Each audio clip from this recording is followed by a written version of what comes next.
दोनों, और हम जल तो रहे हैं, इसलिए हमें बहुत कुछ करना बाकी है। ये तो सिर्फ एक झांकी है, हमें बहुत कुछ करना बाकी है सर। और एक देखिए, और एक divisive legislation, citizenship amendment act 2019 and NRC. तो इस तरीके की डिविजन लेजिस्लेशन के विरोध हम लोग किए हैं सदन के अंदर। जो हम किए हैं बताते हैं सर, हम लोग विरोध किए हैं, ये फार्म लॉ के चलते हम विरोध किए हैं, और हमारे विरोध के चलते, देश की किसानों की विरोध के चलते ये सरकार को फिर वापसी तो लेने पड़ी सर। फिर digital personal data protection act हम लोग तो विरोध किए थे सर। जो किए हैं हम वजह क्या है बता दिए हैं सर, और ये सारे हमारी तरफ से बात रखे गए हैं सर। हम तो ये चाहते हैं कि आज की हालत में हमारी तरफ से और एक मांग आपके पास रखना चाहते हैं। वो मांग ये है सर कि हमारी सदन में एक आप नियम चालू करें, इसमें विपक्ष के लिए सिर्फ एक दिन विपक्ष के लिए डेडिकेटेड किया जाए। उस दिन विपक्ष सब कुछ बोलेगा, विपक्ष को जो मर्जी विपक्ष को बोलते रहेंगे। इसलिए एक दिन विपक्ष के लिए अब रख दिया करो सर। आपको शायद ये भी जानकारी होंगे कि हमारे पार्टी की तरफ से, खासकर हमारे पार्टी की CPP chairperson madam Sonia Gandhi ji, ये Sonia Gandhi ji women reservation bill के लिए सदन में कितने बार सवाल किए हैं, और उन्हीं की अगुवाई में राज्यसभा में पारित होते हुए भी ये आज तक साकार नहीं हो पाए। तो हमारी तरफ से फिर हम ये मांग करते हैं कि आपकी सरकार रहते हुए ये वोमेन रिजर्वेशन बिल को पारित किया जाए। ये हमारी देशवासियों की मांग है।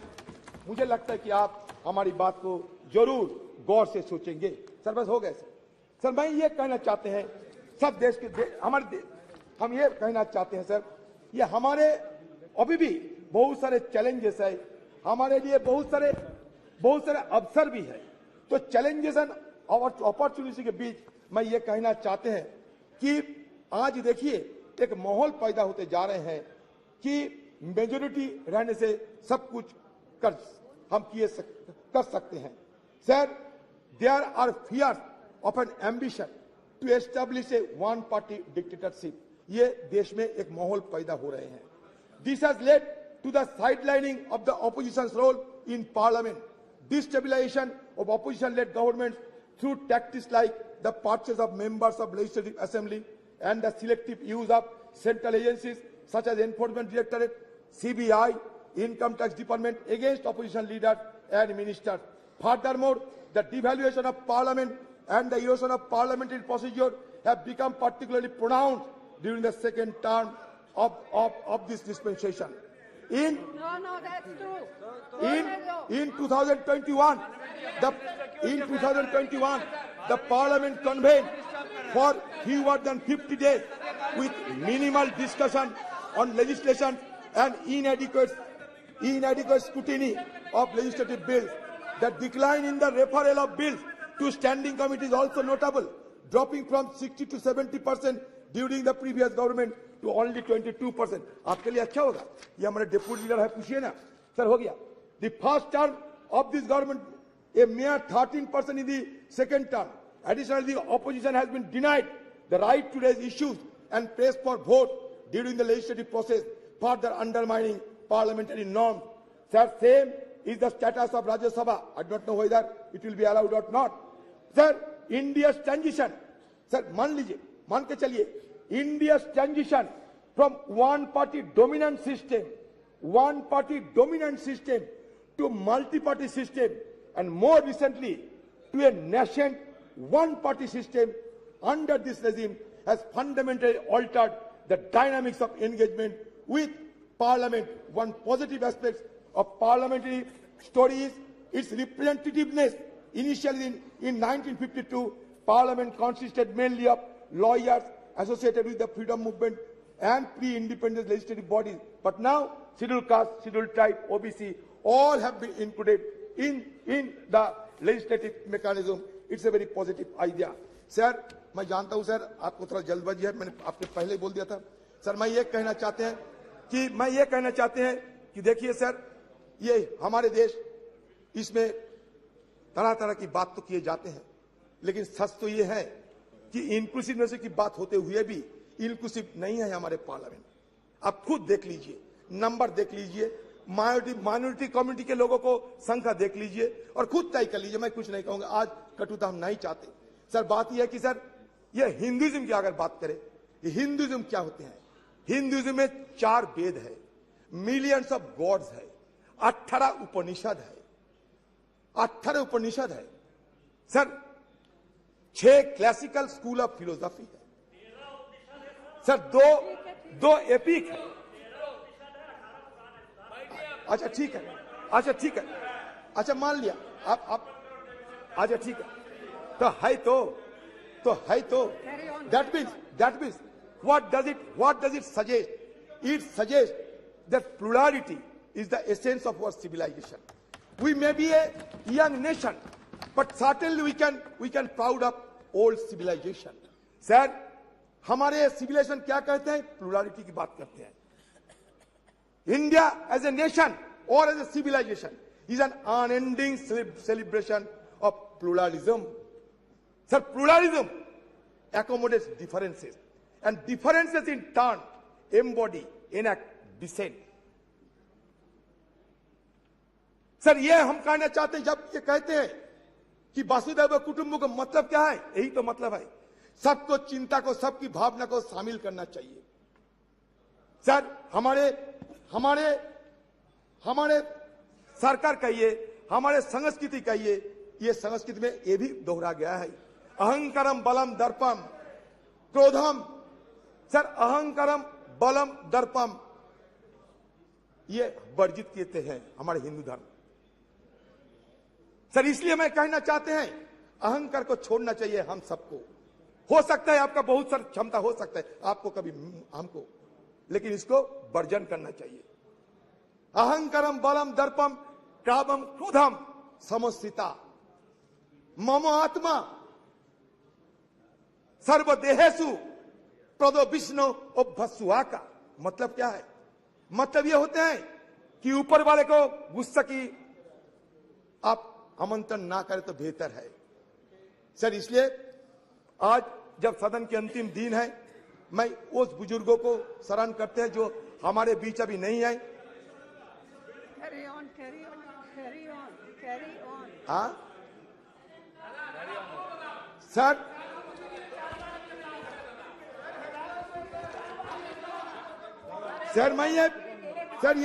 मैं और एक बात रखना चाहते हैं सर बस लास्ट बात सर मेरा। देखिए सर, हम सब ये हमें भुगतना पड़ता सर इसके लिए, इसलिए मैं रखना चाहते हैं आपकी निगाहों में सर। ये कहता है कि फ्रीडम ऑफ एक्सप्रेशन, ये मान के अब सुन लीजिए sir, it is perhaps the most fundamental parliamentary right of A member of parliament. Every member is entitled to freely and fearlessly express himself on the floor of the House, inter alia, on burning issues of the day and matters of urgent public importance.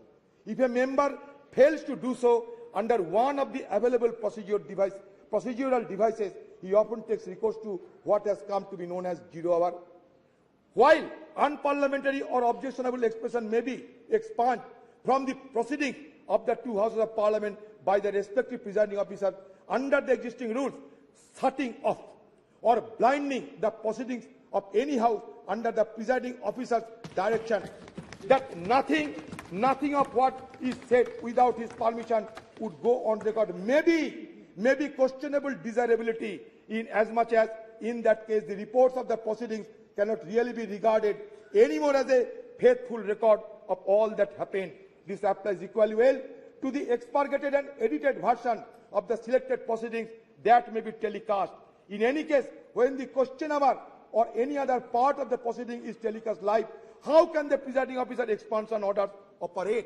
Sir इसलिए हम चाहते हैं कि हमारे अधिकार को ये दे जाना चाहिए सर। हम चाहते हैं कि सदन की जो गरिमा, वो गरिमा बरकरार रही है सर। आज स्पेशल सेशन है, ये नॉर्मल सेशन है, क्या है किसी को पता नहीं। हमें बाहर से मीडिया वालों के हवाले से पता चलता कि स्पेशल सेशन है या नहीं। सर जब मिडनाइट सेशन होते हैं, जैसे कि आजादी के दिन हुई थी 14-15 अगस्त, वैसा मिडनाइट उसमें चर्चा नहीं होते। जैसे कि जीएसटी के लिए नरेंद्र मोदी जी किए थे, चर्चा नहीं होते, लेकिन बाकी स्पेशल सेशन में चर्चा होते। लेकिन इसके साथ साथ बाकी लेजिस्लेशन नहीं जा सकते।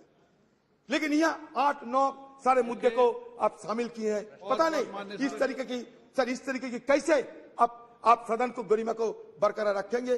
क्वेश्चन आवर में हमें शामिल होने का मौका नहीं है, 0 आवर उठाने का मौका नहीं है, फिर आप कहते हैं कि गणतंत्र गरिमा को बजाय रखना चाहिए। सर, ओल्ड से न्यू हम जाते हैं, ओल्ड को हम भूलना नहीं चाहते। Old is always gold. Sir, there is a saying that old horse is best to ride. Old horse is best to ride. Accordingly old house is best to bus. हम नया सदन में जाएंगे लेकिन पुराने को याद में रखेंगे। सर, फिर एक बार कहना चाहते हैं, हमारे राजेश खन्ना जी बाबू मोशाई एक पिक्चर थे, उसमें कहा था जिंदगी बड़ी होना चाहिए, लंबी नहीं। हम रहे या ना रहे, लेकिन आज सदन के अंदर हम जो करते जा रहे हैं, अगले दिन हमारा पीढ़ियों ने इसको याद रखेंगे। इसलिए जिंदगी बड़ी होना चाहिए, लंबी नहीं। ये बात कहते हुए मैं अपना बात समाप्त करता हूं। माननीय सदस्यगण, मुझे आपको सूचित करना है कि लोकसभा और राज्यसभा के सदस्यों का संयुक्त ग्रुप फोटोग्राफ, राज्यसभा सदस्यों के ग्रुप फोटोग्राफ और 7वीं लोकसभा के सदस्यों का ग्रुप फोटोग्राफ मंगलवार 19 सितंबर 2023 को 9:30 बजे संसद भवन के प्रांगण नंबर 1, द्वार संख्या 1, सेंट्रल हॉल के बीच में किया जाएगा। अतः मैं आपसे अनुरोध है कि ग्रुप फोटोग्राफ के लिए 19 सितंबर 2023 को पूर्वाह्न 9:15 पर उपस्थित स्थल पर पहुंचे, ऐसा मेरा आग्रह है। श्रीमान TR बालू साहब। Sir, from 1962 onwards, the DMK, now presided by the Honorable Chief Minister of Tamil Nadu, Dr. M.K. Stalin, has been part of all historical discussion in this House and also in the other House. Sir, though called this is the special session, there is nothing special about it. Just yet another session. The new Parliament building has been constructed at an enormous cost without a felt need. Money has been carved out by government when there is so much of financial crunch. Now Parliament House inaugurated with much fun and fair, but why the last session was not held? Was it due to any vastu consideration or any only today you could find the auspicious moment? More than auspicious time, what is needed is an auspicious agenda of business, which augurs well for the well-being of peace, progress and happiness of 1.3 crore people.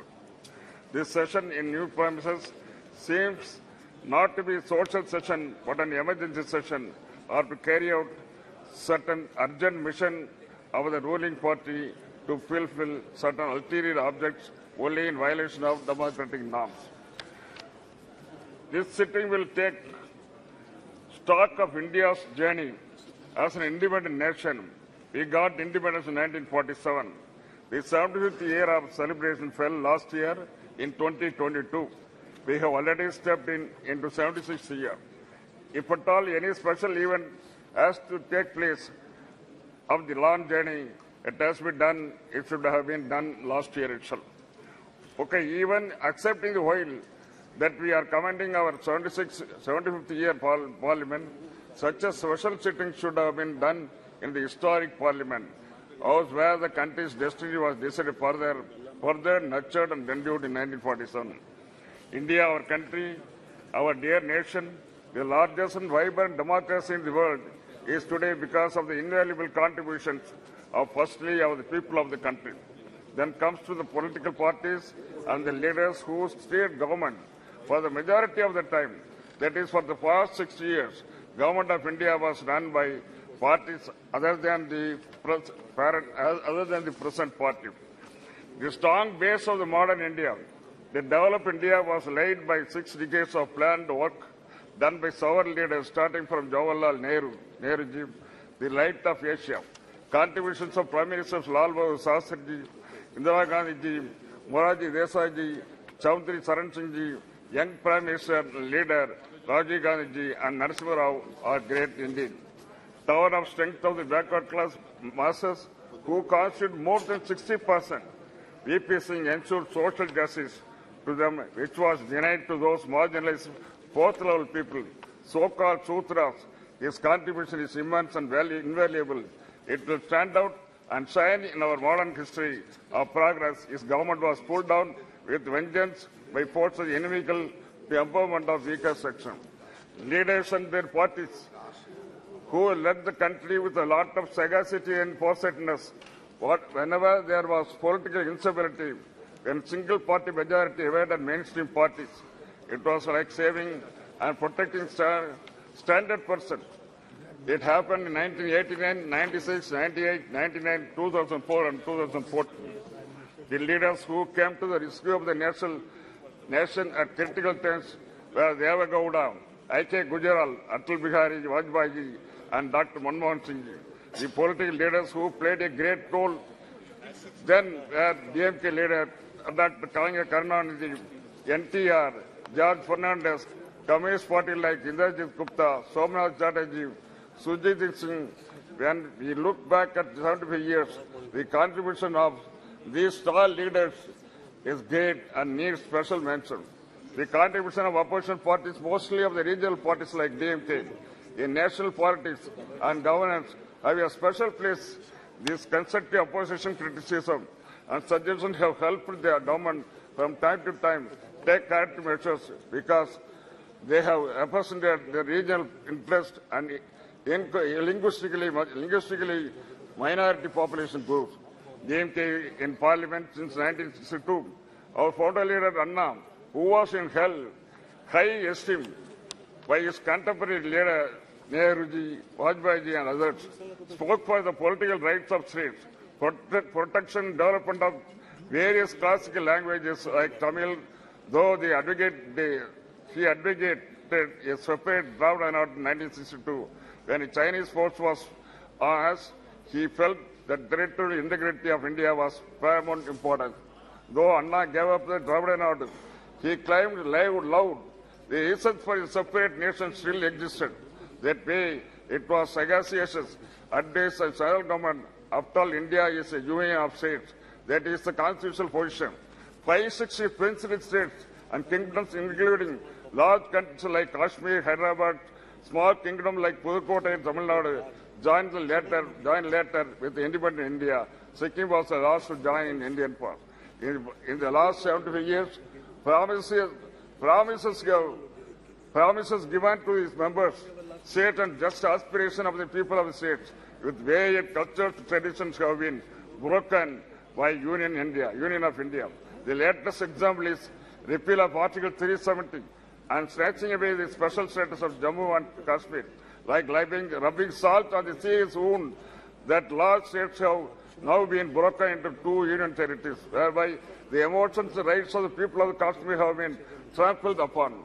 While looking back India's 75 years, patting our backs and claiming credit to the impressive performance like Chandrayaan by individual leaders and parties is not appropriate.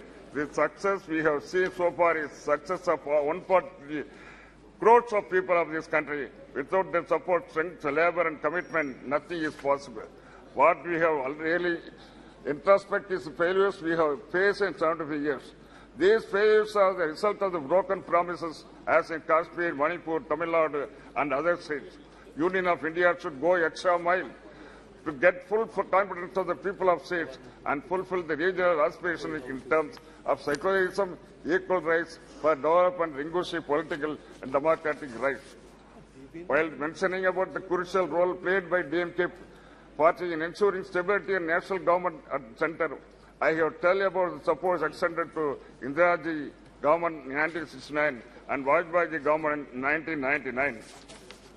After vertical split support by Congress in 1969, the Indiraji government lost majority.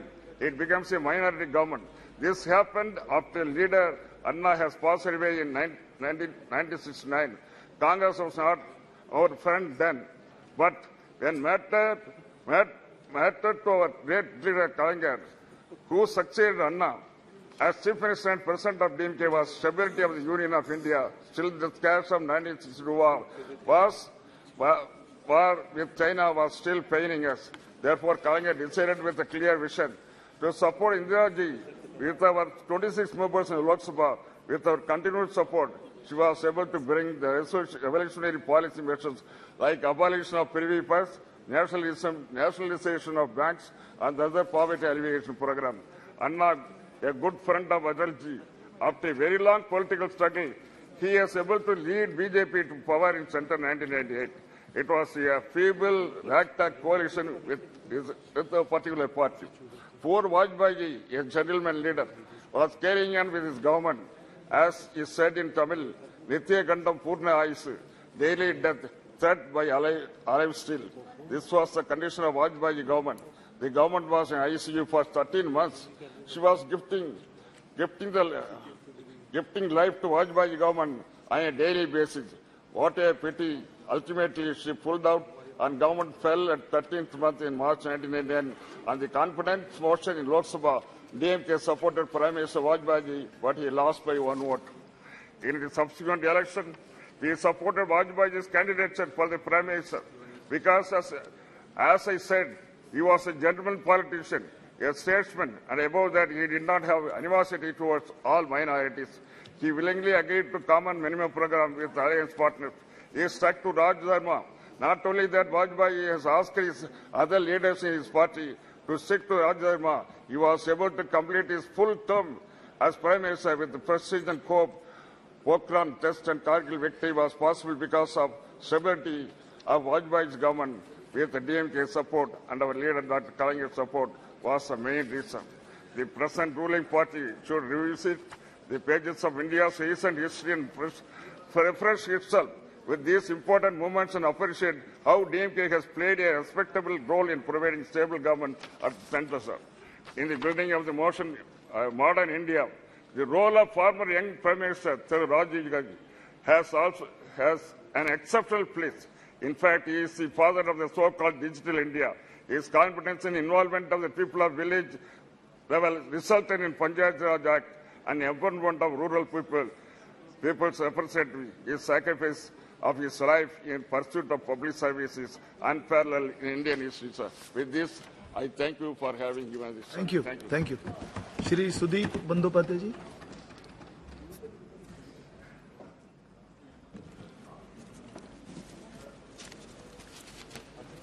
Sir, I rise to speak on the discussion on parliamentary journey of 75 years, starting from Samvidhan Sabha, which has not yet been discussed in details at all in the House.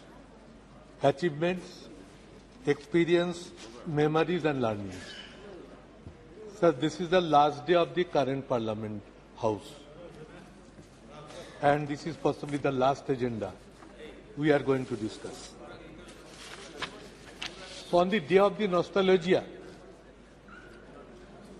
we feel a flood of memories. The past and pledge to preserve our best democratic traditions for the future.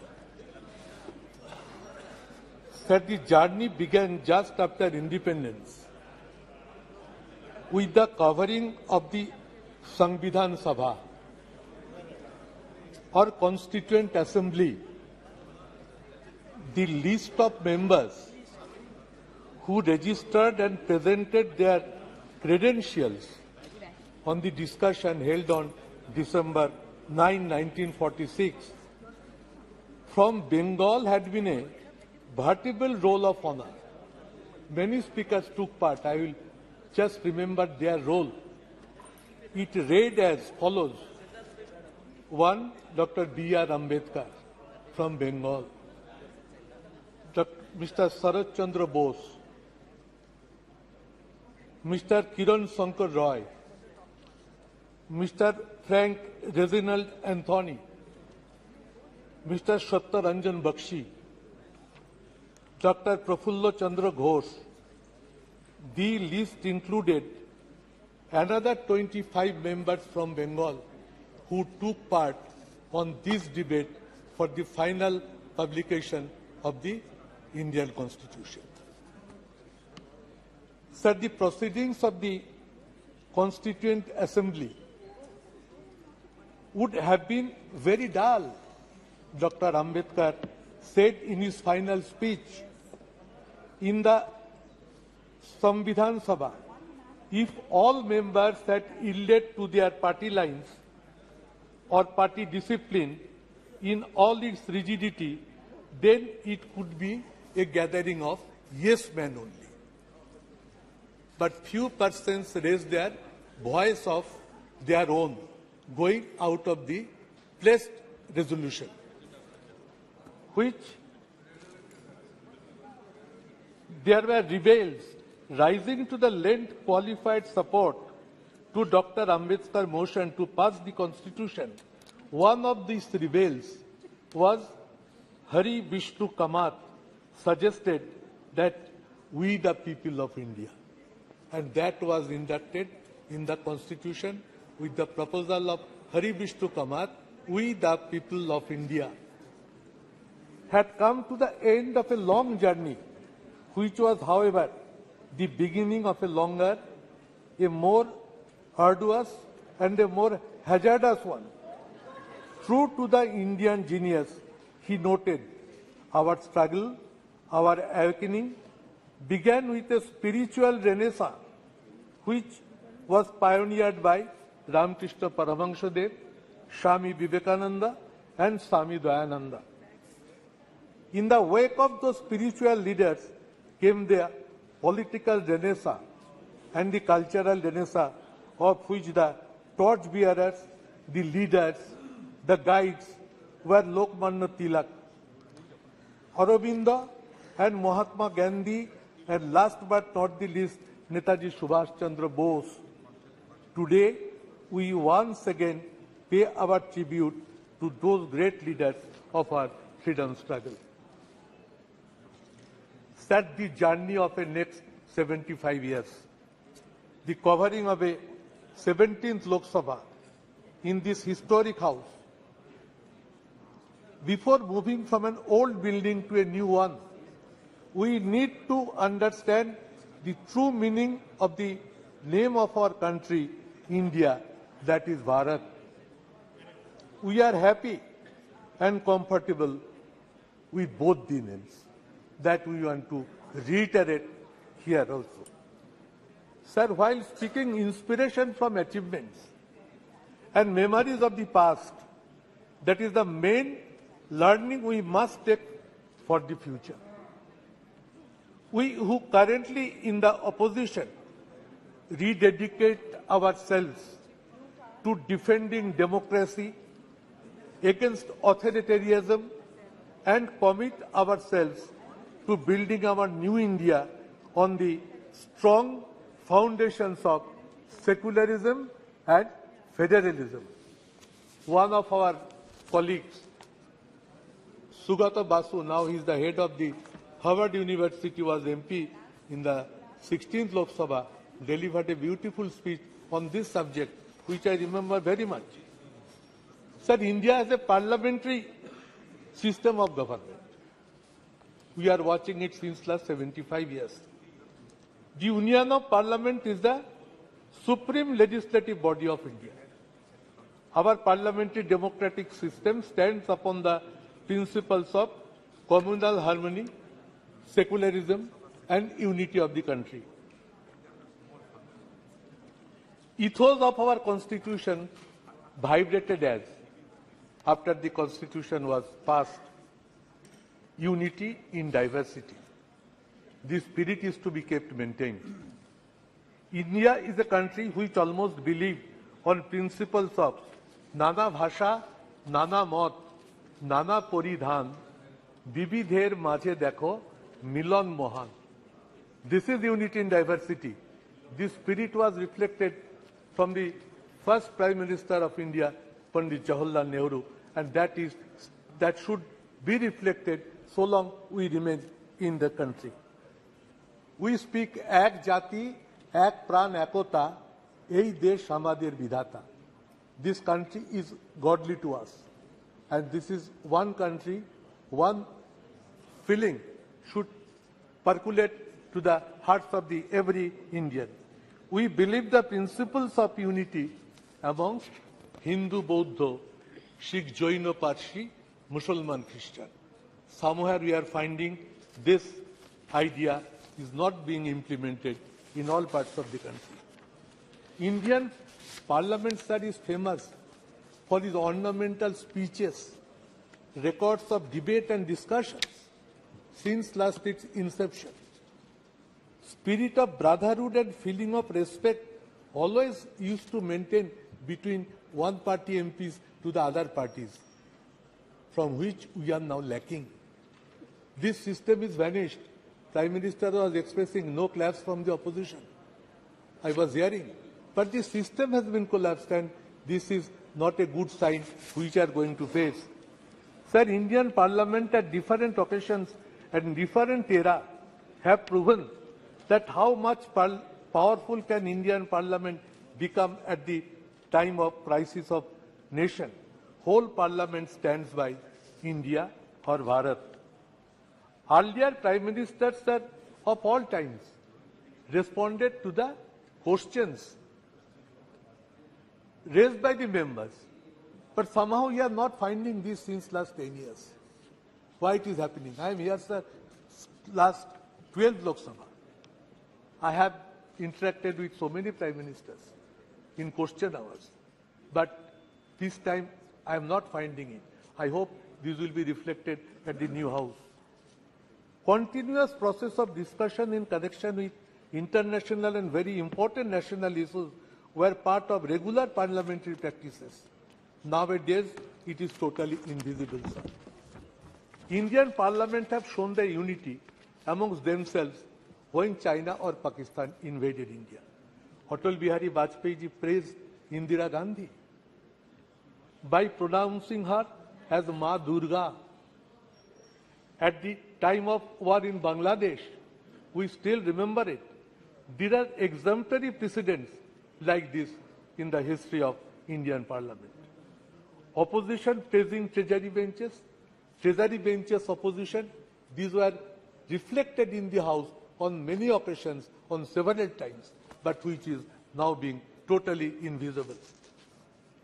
Keeping faith upon international solidarity and brotherhood, our Parliament has expressed solidarity with many other countries who have fought for their independence.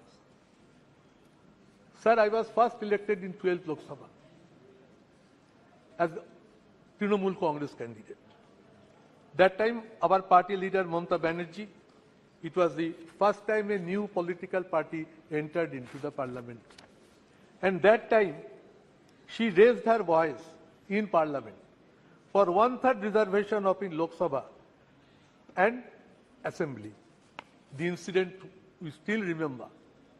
She caught one MP by neck when she was going to hear the bill which was going to be placed on the floor of the House. Now Sonia ji has also written a letter to Honorable Prime Minister to take it up. Sir, our demand would be that in the next current new Lok Sabha building, Parliament building, let this women reservation bill be tabled and let it be passed without further delay. Let it be initiated with a positive direction by which this Parliament can initiate its journey with a very positive outlook.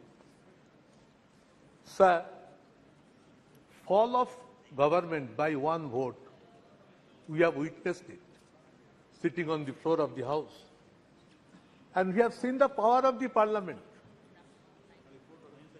How peacefully the voting pattern went on. And just next to me, Chandrasekhar ji was sitting. He asked me, Sudeep, what is the result of the vote? I said, Vajpayee ji has been defeated by margin of one vote only. He said it to me, oh ho, if I had the idea, I could have voted for Vajpayee ji, by which the vote pattern could have been different. So these are the memories which haunt me always. Sir, let the present House run with a positive direction. Common principle of parliamentary democracy is that House belongs to the opposition. I tell it at the all-party meetings whenever Honourable Speaker convenes, that in a parliamentary democratic system, House should belong to the opposition. But nowadays, bills are being passed without debate or discussions. It is not a good precedent. Both sides are to be more objective in their approach, in their outlook. And when a House can run properly, if the ruling party takes a positive decision, then only it becomes possible. Otherwise, it is not possible for the opposition to run the House in a proper manner. Sir, GST declaration being celebrated by convening midnight parliament session. It was held to make it historical, but many important and extraordinary situations prevailing in the country are not being allowed to raise and discuss in the House. Sir, brute majority in Parliament by one political party at this present Parliament reflects its arrogance is not desirable. What my long experiences say, that if brute majority persists, they are in a mood to gag the voice of the opposition. It is neither desirable nor it is supported by all the members. So we will approach to the ruling party to make themselves restrained in the coming sessions. Long since it is proven, Parliament session must reflect with more positivity and become as result-oriented. But in few last sessions or in few last years, this Parliament session is not becoming result-oriented. That is a part of sorrow. The attitude of the ruling party of Parliament can make it viable and functioning. Day will come, sir, if this way runs, that people will start losing their faith in the parliamentary system of process. That what this Parliament is going to give to us. And once people start losing their faith upon this parliamentary system, it is a very dangerous system. So, sir, we must try to remain more committed and faithful at the 75th year of Indian independence to see that parliamentary democratic system remains alive with its massive strength. Sir, we hope we are entering into a new parliament. Let all these systems be approached, be focused, be presented, be ventilated in a positive manner. Whole country should feel the change from one building to other building will also carry some feelings, good sense of ideas prevail, and we each one become to the respectful to each other sections in a broader mind. So lastly, I must say the slogan that whatever manner country proceeds, we must say, long live secularism and federalism. The federalism structure of the country is under big threat, where West Bengal is one of the major victims. I should take it up. We are trying our best to draw the attention of the government, and as a leader of a Trinamool parliamentary party in Loksabha, I should keep it on record as mentioned. Sir, I repeat, no attempt is to be taken to create division in between India and Bharat. We firmly stand by both. Jai Hind, sir. Jai India, Jai Bharat.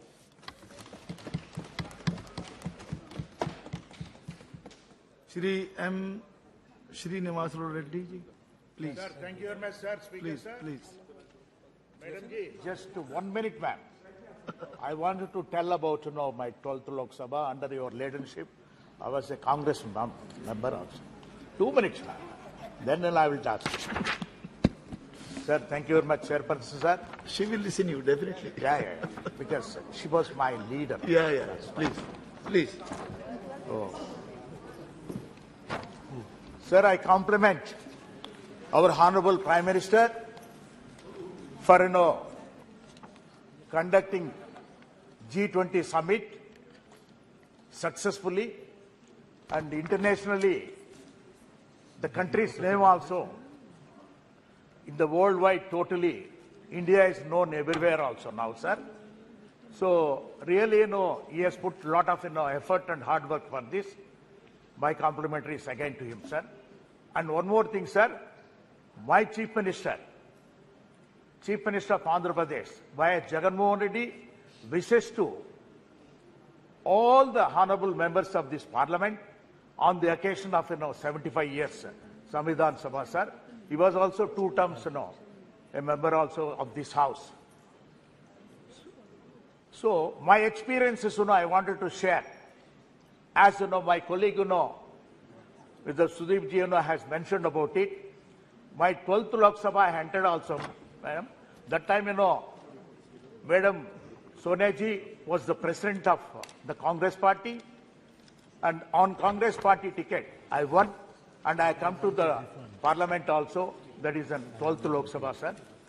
So the experience, as earlier, my colleague mentioned, that time, after 13 months, Vajpayee ji's government, when ADMK withdrew the support for the Vajpayee ji's government, then strength has come down, sir. It has become a minority government. So that time, because confidence motion has been moved by Vajpayee ji also. So the voting pattern and everything was on slips generally. Everybody was in tense generally. How we know the result will be there? Because of the floor management. Everything, we all also thought that, okay, Vajpayee ji also will come out and everything. But lastly, when the result has come with 1 vote, he was defeated. The government was defeated. That too, the then Chief Minister Giridhar Gomango ji was also a member of parliament in this house. Yes, Sudeep ji? Yes. So he came and voted. Then otherwise it would have become it equal and decided by the speaker also. That time the speaker was Honorable GMC Balayogi. So how the parliament also depends on nature only, finally. God has to decide how it has happened. When we see all these experiences, we cannot forget in our lifetime, sir. So I have seen a lot of speakers also in this, because when I entered about 25 years back, before that itself, my family, my late brother and sister-in-law were also members of parliament. I used to come to the Central Hall regularly, enjoy the Central Hall, sitting there yourself. Sorry. Sorry, ma'am. Sorry. The luxury of the Central Hall, sir. When you sit in the Central Hall and look at the dome, you will feel so comfortable also. Because that only now you are going to miss in the new parliament. And these experiences cannot be, generally, only memories will be there always for us also, sir. And regarding, again, in 14th Lok Sabha, sir, main, important, agreements, Indo-US agreement. This has happened on 23rd August 2006. So the bill that time, to be passed in this agreement was also a potentiable thing. Later, 14th Lok Sabha itself, 22nd July 2008, conference motion of Dr. Manmohan Singh ji. That also was a tensionable thing. It was also, floor management could able to do everything. So that was also a tensionable. All this, strength of, show of strength and everything used to happen in the midnight only, sir, generally. So the result of the thing was so joyful at the time. Then if you look at it also, sir, 15th Lok Sabha, that is, was thing for our Andhra Pradesh itself. The division of both the states. Andhra Pradesh has been divided into 2 states. That is Andhra Pradesh and Telangana. 18th February 2014, the bifurcation, the bill, AP reorganization bill has been passed. But problems are so far, after 9.5 years also, whatever the promises made on the floor of the House, both the houses have not been fulfilled, sir. The special category status, which has been, for 10 years awarded by both of the houses, so far, now we are not getting even, any inch of it also, it has been no move, sir. In spite of, our Honorable Chief Minister, Jagan Mohan Reddy Garu, used to come and visit also and meet Prime Minister and our respect to other related ministers also, sir. So I request you, sir, the special category status is a must for Andhra Pradesh for the development of the state, sir. In spite of, my Chief Minister, Jagan Mohan Reddy Garu is working hard. If it is there, to add to that also, he can do, a lot of wonders there in this, sir. Sir, now if you see that, 17th Loksabha, we are here. So 17th Loksabha also, this Loksabha, I have seen also, sir, Article 370 passing also, great thing, and introduction of GST, other things also, sir. So all my experiences, sir, I want to put it to you here, sir, because it is only to tell always to my colleagues that this house got only 543 members only. So becoming a member of parliament is, God's nature's gift only. One should be lucky to become a member of parliament in this house, because 140 crore people are there, sir, now. Only 543 people are recognized in this. So this is the temple of democracy. From Sarpanch also, should think of, whatever is passed, Panchayat Sarpanch, in the parliament, will go into that also, they have to implement that. So when the temple of democracy, when it is there, so here we have to, make some, suggestions also, sir. It is very much required also, sir. And to tell you frankly, sir, my dear colleague also mentioned some of the things. Number of days, working days has to be increased here. That is the main thing. And other thing is private members' bill, sir, should be implemented properly also. And the third one, sir, 30% of the agenda should be suggested by the opposition parties. Then only the House can, function properly. And apart from that, sir, respect for MPs are a little bit coming down, what I could able to see, sir, now. So that earlier when I entered in, that is 1998, 25 years back, the ministers used to give appointments, right away, without, much time or anything. And the secretaries used to give appointments also right away. And now, that is lacking. And not only that, sir, what is required is because our country's thing is, only 10%. That means strength of the ministers have been decided by long ago. That is 10% of the Rajya Sabha and the Loksabha members only can be made as the Council of the Ministers. See, this time, this thing has been decided when the population was only 50-60 crores. Now the population has increased to 140 crores. This percentage has to be increased automatically to take care of the public, so that, everybody can, get the benefits of the central government. Sir, the states also needs to more powers to be given also, which has to be done by the central government. Sir, my conclusion is that, sir, we have done, beautiful here. We have actually 75 years now we are living in this atmosphere. We are going to miss it. Emotionally, personally also, I feel that I am missing, a great thing. But changing times, changing trends, we need to know everything, for the sake of youngsters. You have to create a beautiful,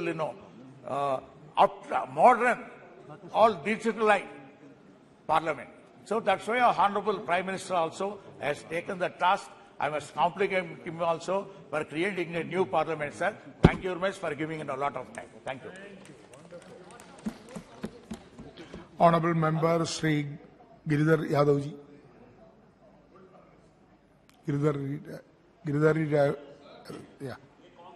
सम्मान्य सभापति महोदय, आज इस जो हमारा जो house जिसमें हम लोग बैठे हुए हैं वर्तमान, ये जो बिल्डिंग है बहुत पुराना बना हुआ, जो हमारे सम्मान्य प्रधानमंत्री ने कहा कि इस देश के जनता के पैसे के द्वारा बना गया है, बड़ी अच्छी बात है। उसका आज हम लोग विदाई दे रहे हैं और नए भवन में हम लोग कल से जाएंगे। इस भवन को हम बहुत प्रणाम करते हैं। इसने बहुत सारे दिन देखे 75 साल के आजादी के इतिहास में और बहुत अच्छे से भारत का लोकतंत्र चलते रहा है। संविधान सभा के द्वारा जिसमें ये संविधान जो बनाया गया था, उस संविधान सभा में डॉक्टर अंबेडकर की मुख्य भूमिका थी संविधान को बनाने में। उन्होंने कहा कि भारत एक संप्रभु, सोशलिस्ट, धर्मनिरपेक्ष और लोकतांत्रिक गणराज्य होगा। लेकिन जो संविधान में लिखा है वो संविधान की आत्मा के विपरीत आज काम हो रहा है। लोग धर्म के नाम पर वोट मांग रहे हैं, लोग हाउस में जय श्री राम कर रहे हैं, लोग हाउस में कुछ कुछ बोल रहे हैं। समझ में नहीं आता जो हमारे अम्बेडकर जी ने जिस संविधान की रचना की थी, जिसमें धर्मनिरपेक्ष शब्द का उपयोग उन्होंने प्रस्तावना में ही किया है, उसके बारे में क्या भावना है इन लोगों को समझ में आता है कि नहीं? जो इन नारों को लगाते हैं हम समझ में आता। वोट में तो देखते हैं जो नेता हैं, बड़े नेता हैं देश के, वो हनुमान जी का गदा लेके कहते हैं कि वोट दे दो, जबकि संविधान में धर्मनिरपेक्ष कहा गया है और धर्म के नाम पर वोट मांगना उसमें तो डिस्क्वालिफिकेशन हो जाता था। आपको हमको ताज्जुब लगता है कि पता नहीं इन लोगों को लोकतंत्र तो लोकलाज से चलता है। यदि कोई लोकलाज ही खत्म कर देगा तो लोकतंत्र कैसे चलेगा? लोकलाज बचा के रखिए तभी लोकतंत्र चलेगा। और जहां तक बात है, हम लोग हर अच्छे काम का हमेशा सपोर्ट भी करते हैं।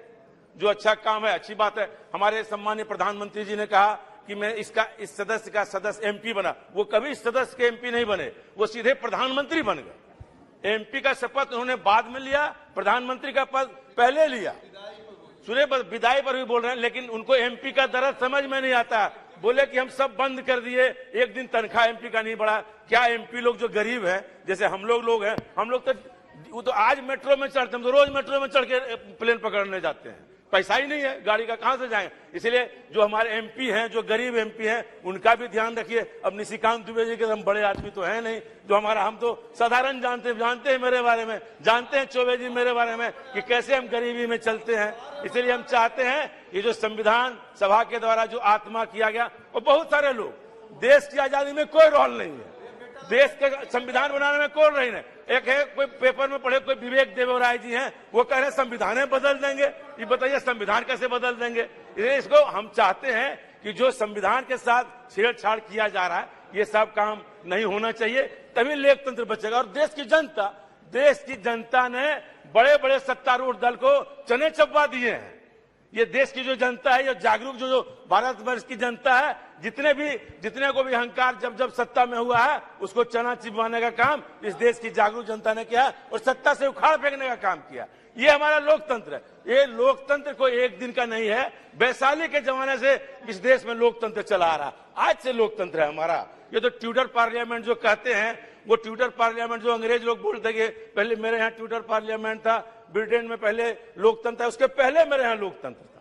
लिच्छवी का गणतंत्र, वैशाली का गणतंत्र, जो गणतंत्र इस देश में है, उसकी एक परंपरा रही है, उसी परंपरा के हम लोग हैं। आप जानते हैं अमेरिका में अभी जो चुनाव हुआ था ट्रंप और जे बाइडेन में, ट्रंप हमला कर दिया कि लोकसभा उसके जो उसका सदन है, बोला कि हम ही प्रधान राष्ट्रपति रहेंगे। लेकिन इस देश में ऐसा कभी नहीं हुआ।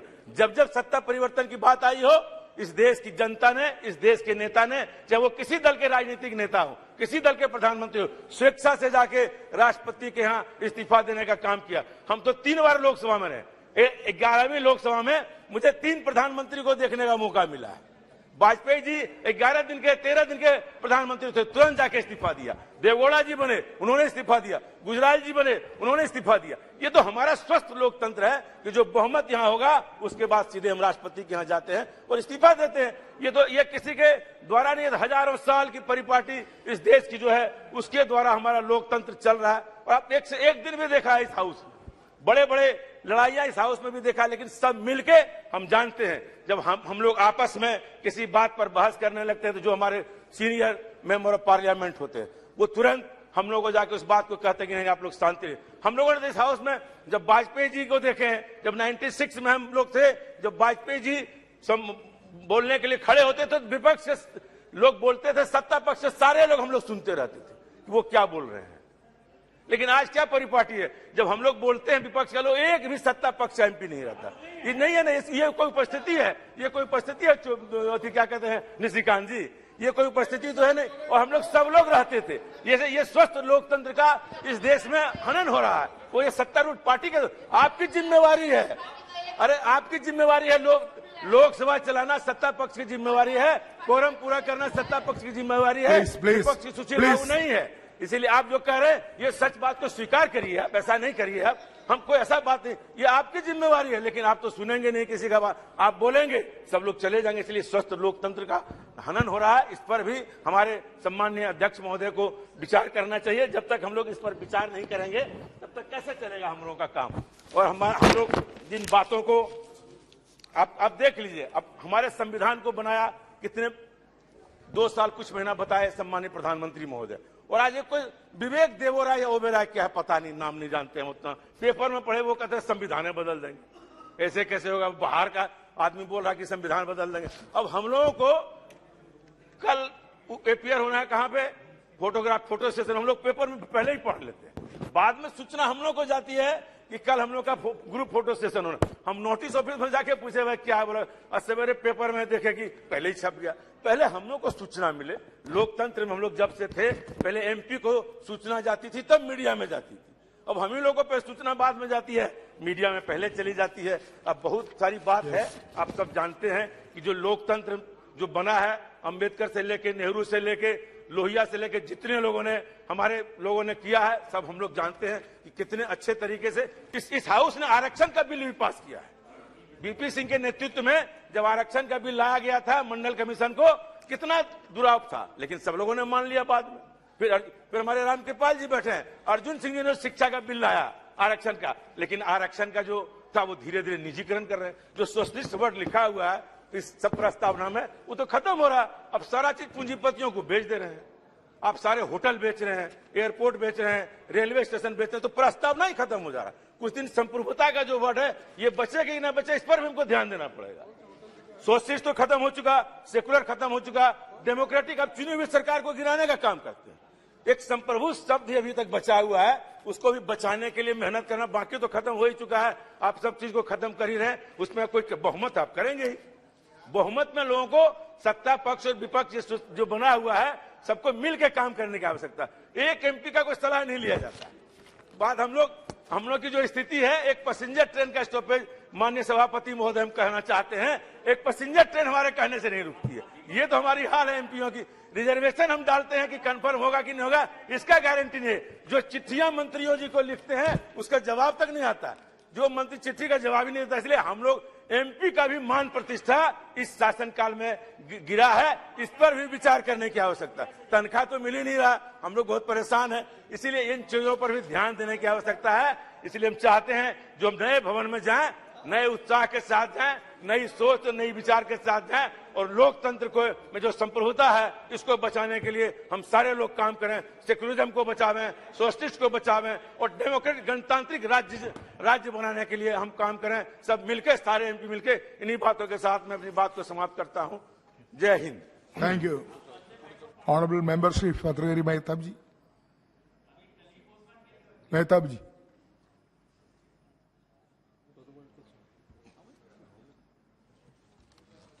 Is not ready. Not ready. Mehtab ji. Thank you. Ready? Sir. Unexpected call, I think. Unexpected call. You're not ready. I'm unable. Unexpectedly. Yes. I was expecting Sivasana to speak before. No, she was a member late. But came late. because I don't have the habit of jumping the queue, and thank you for allowing me to speak.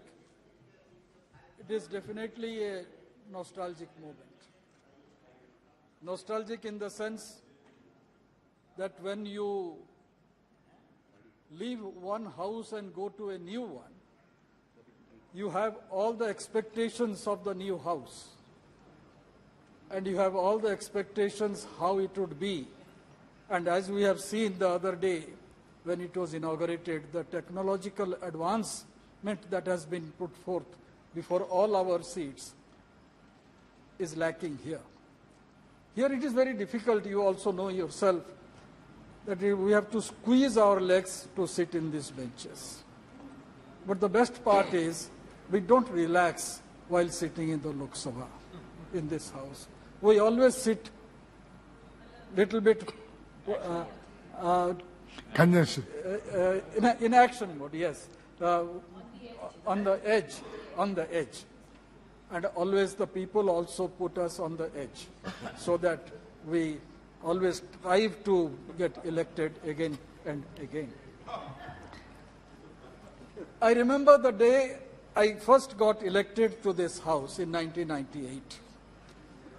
Our party was, for the first time, got elected to parliament. Yes.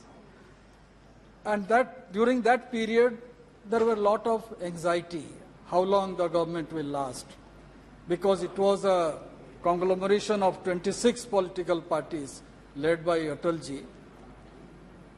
Anxiety was there. And while sitting in the central hall, normally when you have nothing to do or when you are anxious, you look upwards.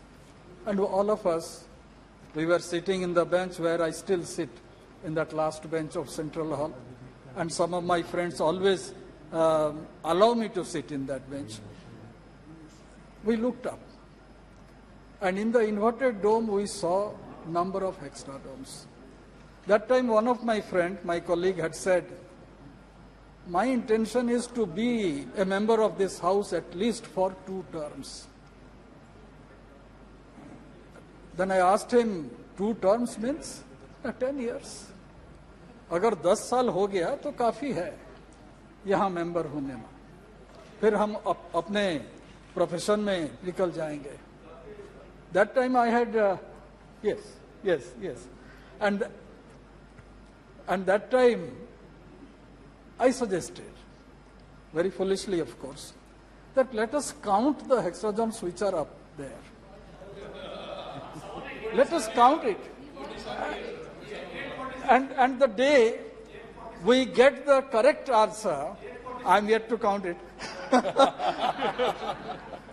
The day we get the correct answer, counting it, think that that is the last term of yours in this house.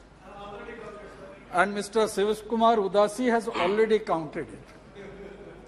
And he has been repeatedly telling us the eventuality. So I'm a short-sighted person. I'm very poor in arithmetic. I'm yet to complete the counting, and I still venture to count.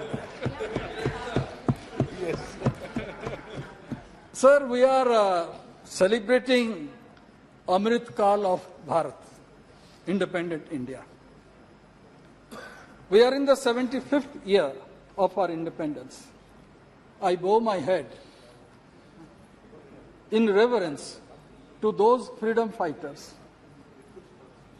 who gave away their present for our future, for our tomorrow.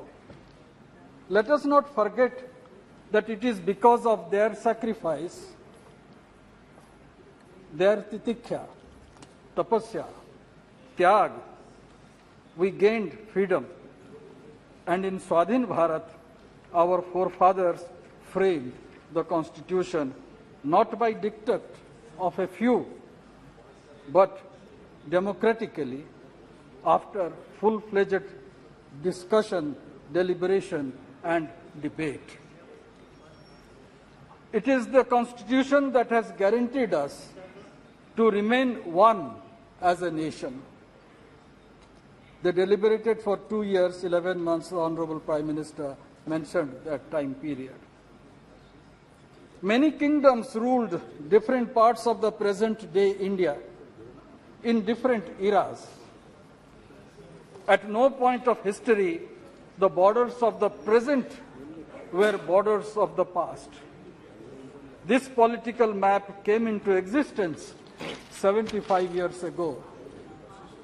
A question may arise, is it language that keeps us together?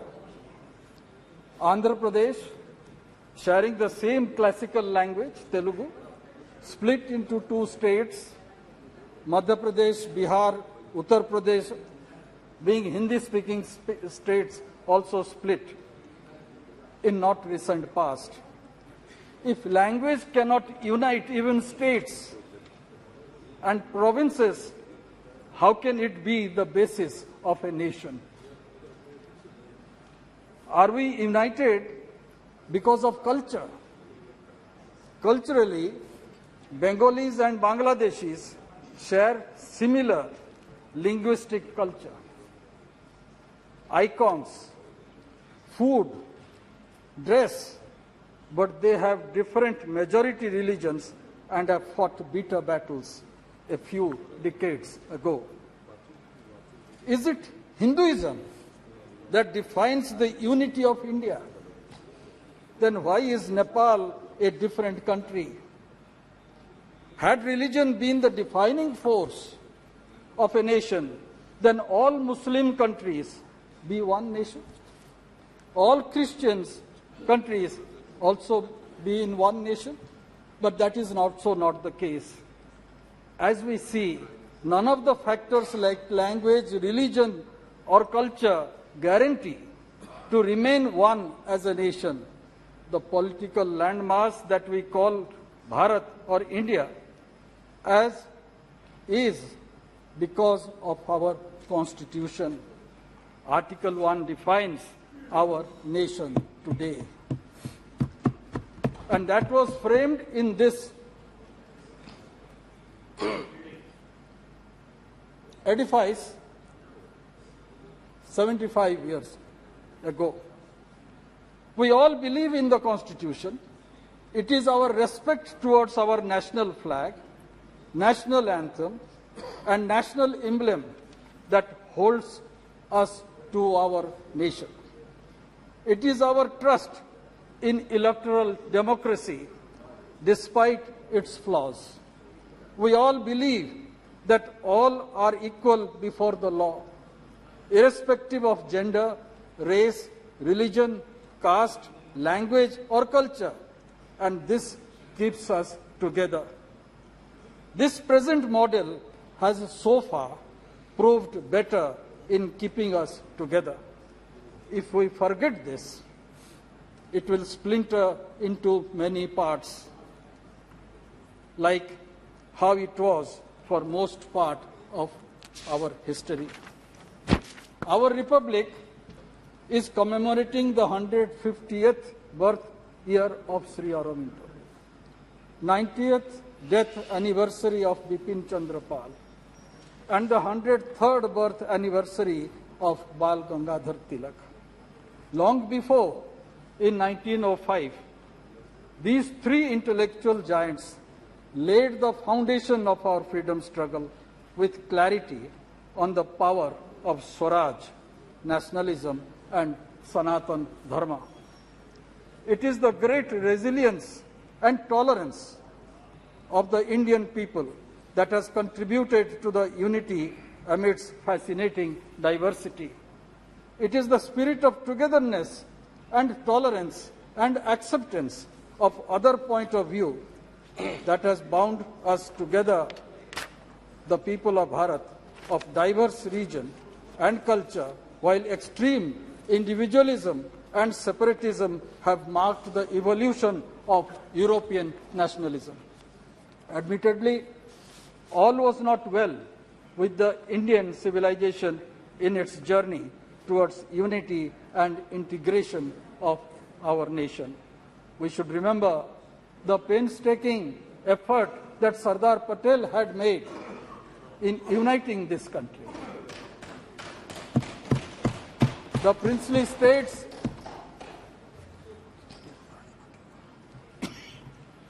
were declared as independent, and there were certain states, major states, princely states of that era, who wanted to ally with Pakistan. If Karachi port access was to be provided, Jodhpur was supposed to ally with Pakistan. If Vizag port was supposed to be provided, then Hyderabad would have emerged as a bigger country, including the eastern state provinces within it. Today, after 75 years, but that was dealt very strongly, and a great nation was formed. And today, number of fault lines are still there. The fault lines have been too many in modern India that we had inherited. Few from the past and new ones have been created after independence. I'll just give some instances. Caste exists. That is a major fault line in our country. Communal divide is there. No matter what we say, it is there. Terrorism is the biggest enemy. Ultra-communism or communist revolt is also affecting large part of our country.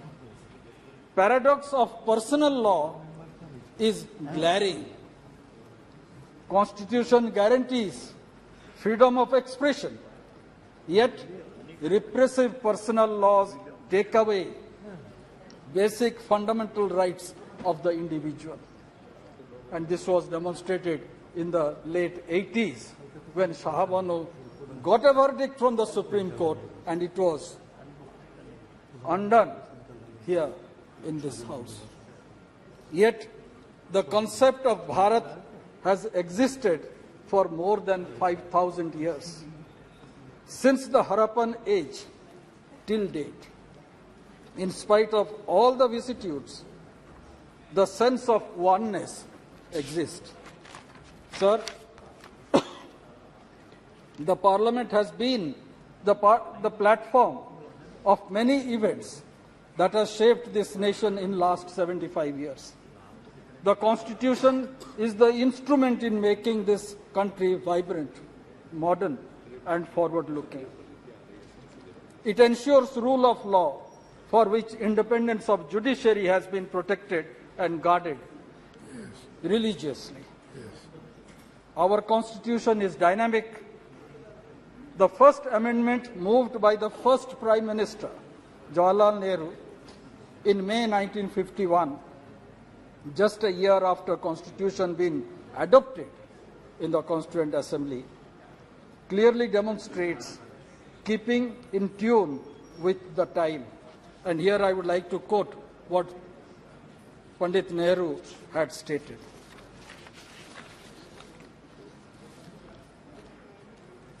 Now we come to this House for amendments because we have noticed some lacuna.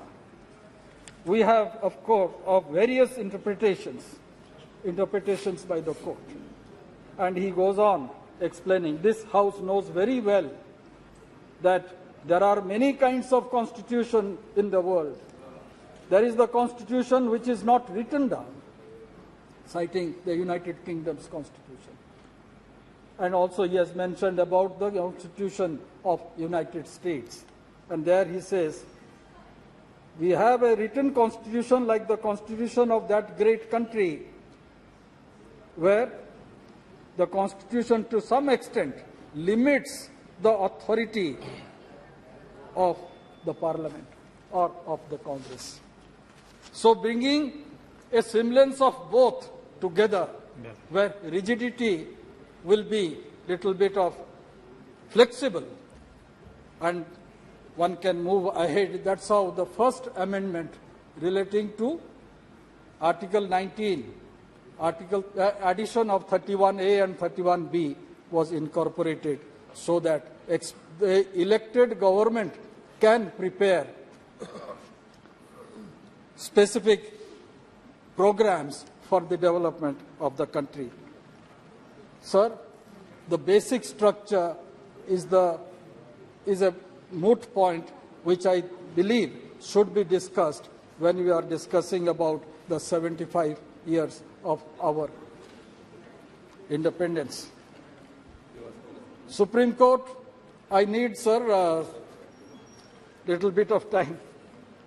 Rule of law means the parameters of decision making and discretion remains always circumscribed by the Constitution. We were witness to the revocation of Article 370 in this House. Uniform Civil Code is another relevant matter that needs to be fulfilled, as Constitution has stipulated. Lot of talk is being made about nation, one election. Various views are expressed. A committee has been formed. Let's wait for their recommendations. But I feel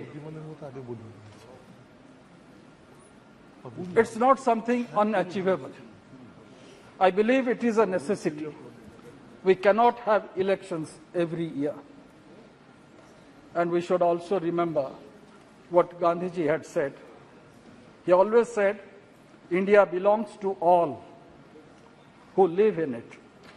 Feeling others' pain is the mark of a good individual. And the prarthana that is also sung in all Gandhian ashrams is Vaishnava Janato Tena Kahiye.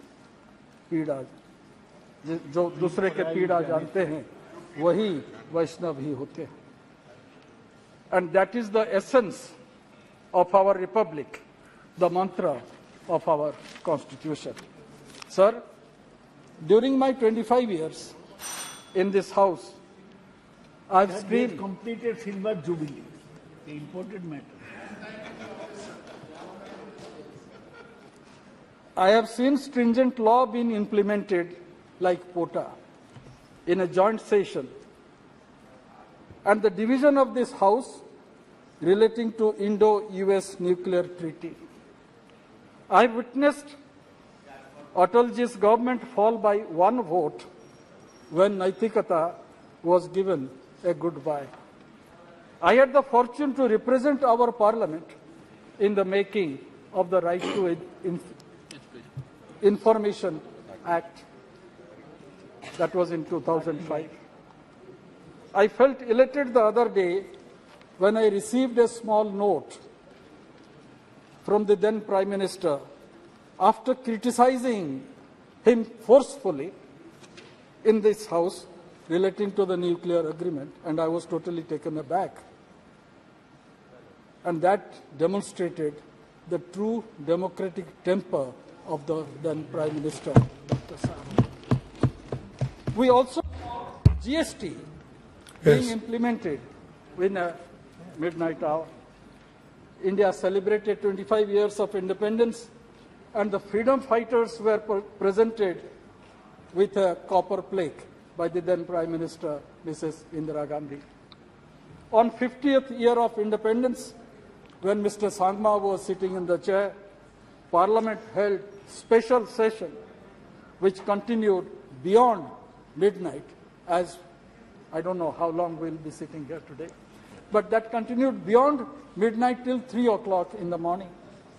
On 75th year completion, not only a special session is being held, but a newly constructed magnificent Sansad Saudha has been built, and session will start from tomorrow.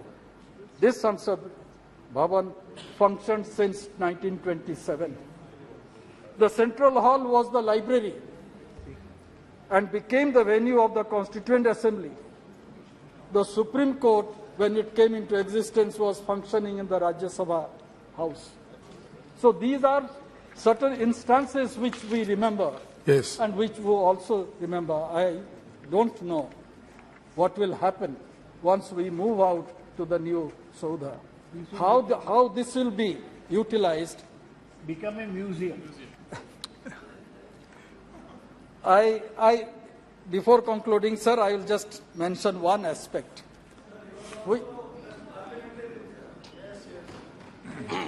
And that aspect is in this House, in Loksabha, when the ruling party had a brute majority of more than 400 members during Rajiv Gandhi's time. Constitution amendment was made and 10th schedule was added. For the first time in the Constitution, party was mentioned. Earlier in the Constitution, party within quote was never mentioned. It was all individual members. The rights of the individual was recognized. But after 10th schedule addition, party came into existence. Yes. And by that, all of us have lost our voice. Individual opinion does not, we cannot express it here. Though no matter how much we oppose certain aspects of a bill, When there is a whip, the terrorism of whip is very much hanging over our head. That needs to be corrected. If not today, of course in future, I believe the people of India will correct it. Thank you. Because with rampant fractured mandate, that became a necessity.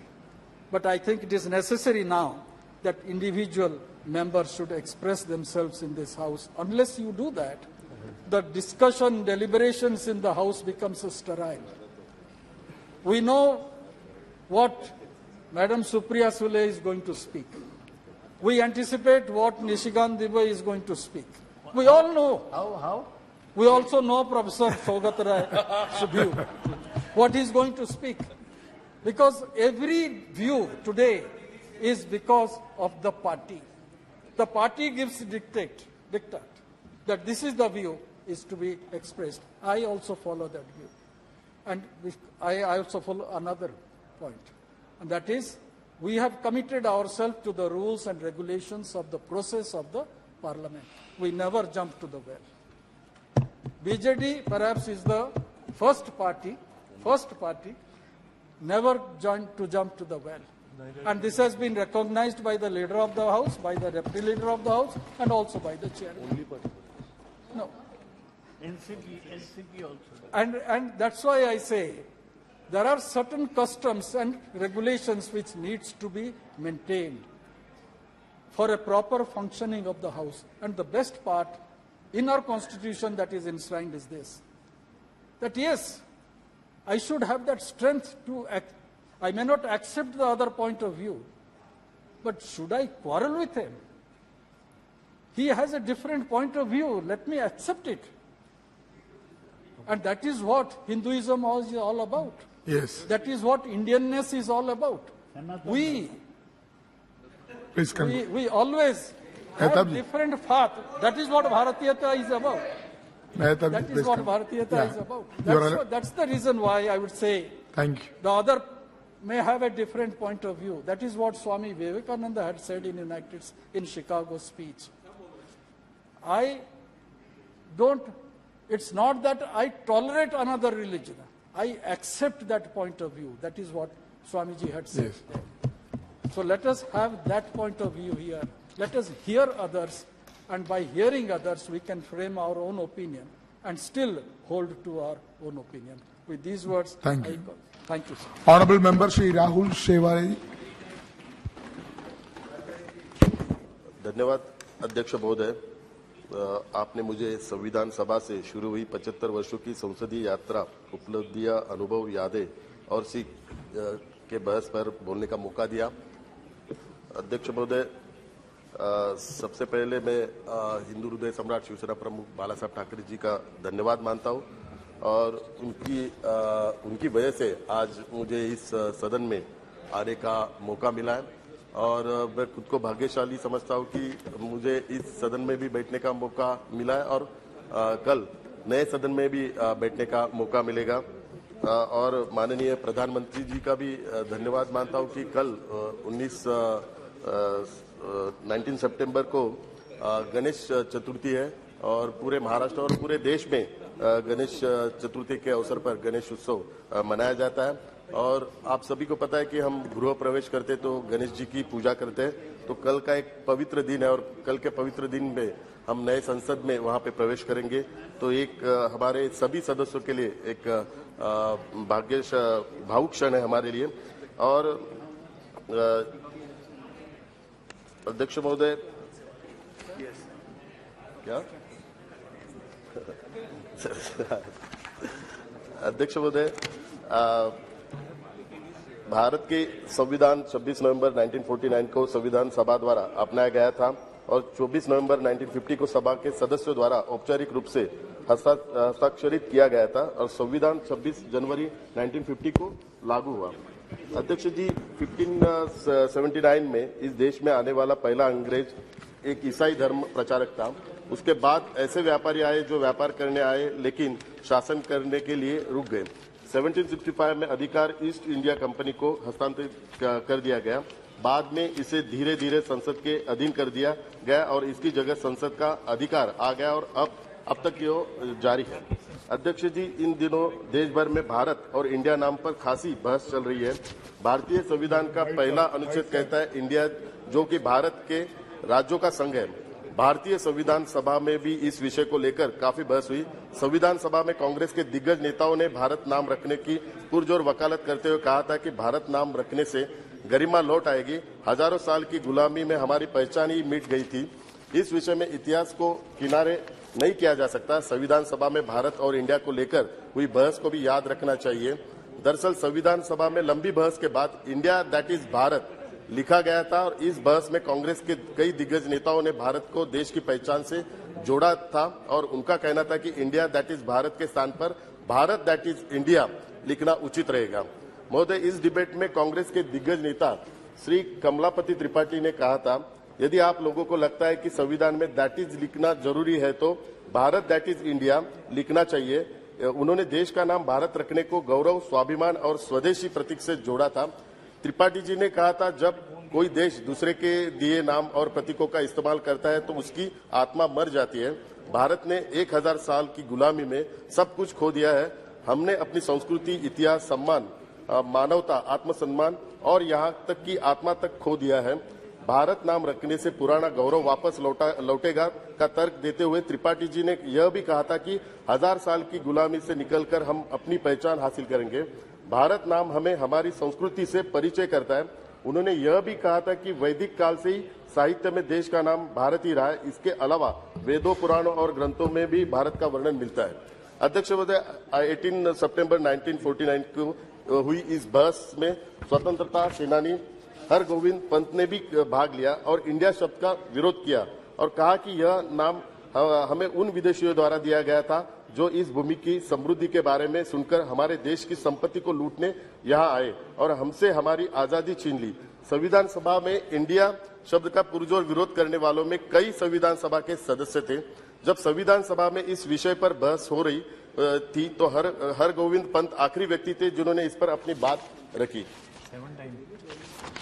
महोदय, फिर आज क्या हो गया है कांग्रेस को कि आज कांग्रेस के नेता कमलापति त्रिपाठी जैसे अपने नेताओं की वाणी को भूल गए। श्री एच.वी. कामत ने सभा में सबसे पहले भारत नाम रखने का प्रस्ताव रखा था। यह सर्ववादित की संविधान के पहले ड्राफ्ट में भारत लिखने की मांग श्री कामत, श्री गोविंद वल्लभ पंत, श्री हरगोविंद पंत और श्री कमलापति त्रिपाठी जैसे नेताओं ने की थी। आज के कांग्रेस के नेताओं को ग्रंथ पढ़ने से परहेज है तो फिर जानकारी कहां से आएगी। बिना इतिहास जाने ये लोग अपने ये दिग्गज नेताओं को झुठला रहे हैं और उनको गलत साबित करने पर तुले हुए और यह सब एक व्यक्ति का विरोध करने के चक्कर में अपने ही दिवंगत नेताओं को बेइज्जत कर रहे हैं। अध्यक्ष महोदय, संविधान सभा की ऐसी पद्धति संविधान सभा ने एक ऐसी पद्धति अपनाई जो सुव्यवस्थित, सुलभ और स्वीकार्य थी। मौलिक मान्यताओं को सभी ने माना और उन पर सहमति व्यक्त की। हाल की आधी सदी में किसी भी प्रमुख सामाजिक संगठन या राजनीतिक दलों ने कभी भी संविधान की वैधता पर सवाल नहीं उठाया है। संविधान केवल अपने सदस्यों की राय का प्रतिनिधित्व नहीं करता है, यह उस समय की व्यापक सहमति को दर्शाता है। संविधान सभा का चुनाव भारतीय जनता द्वारा किया गया था। उस समय कोई वैश्विक वैश्य मताधिकार नहीं था।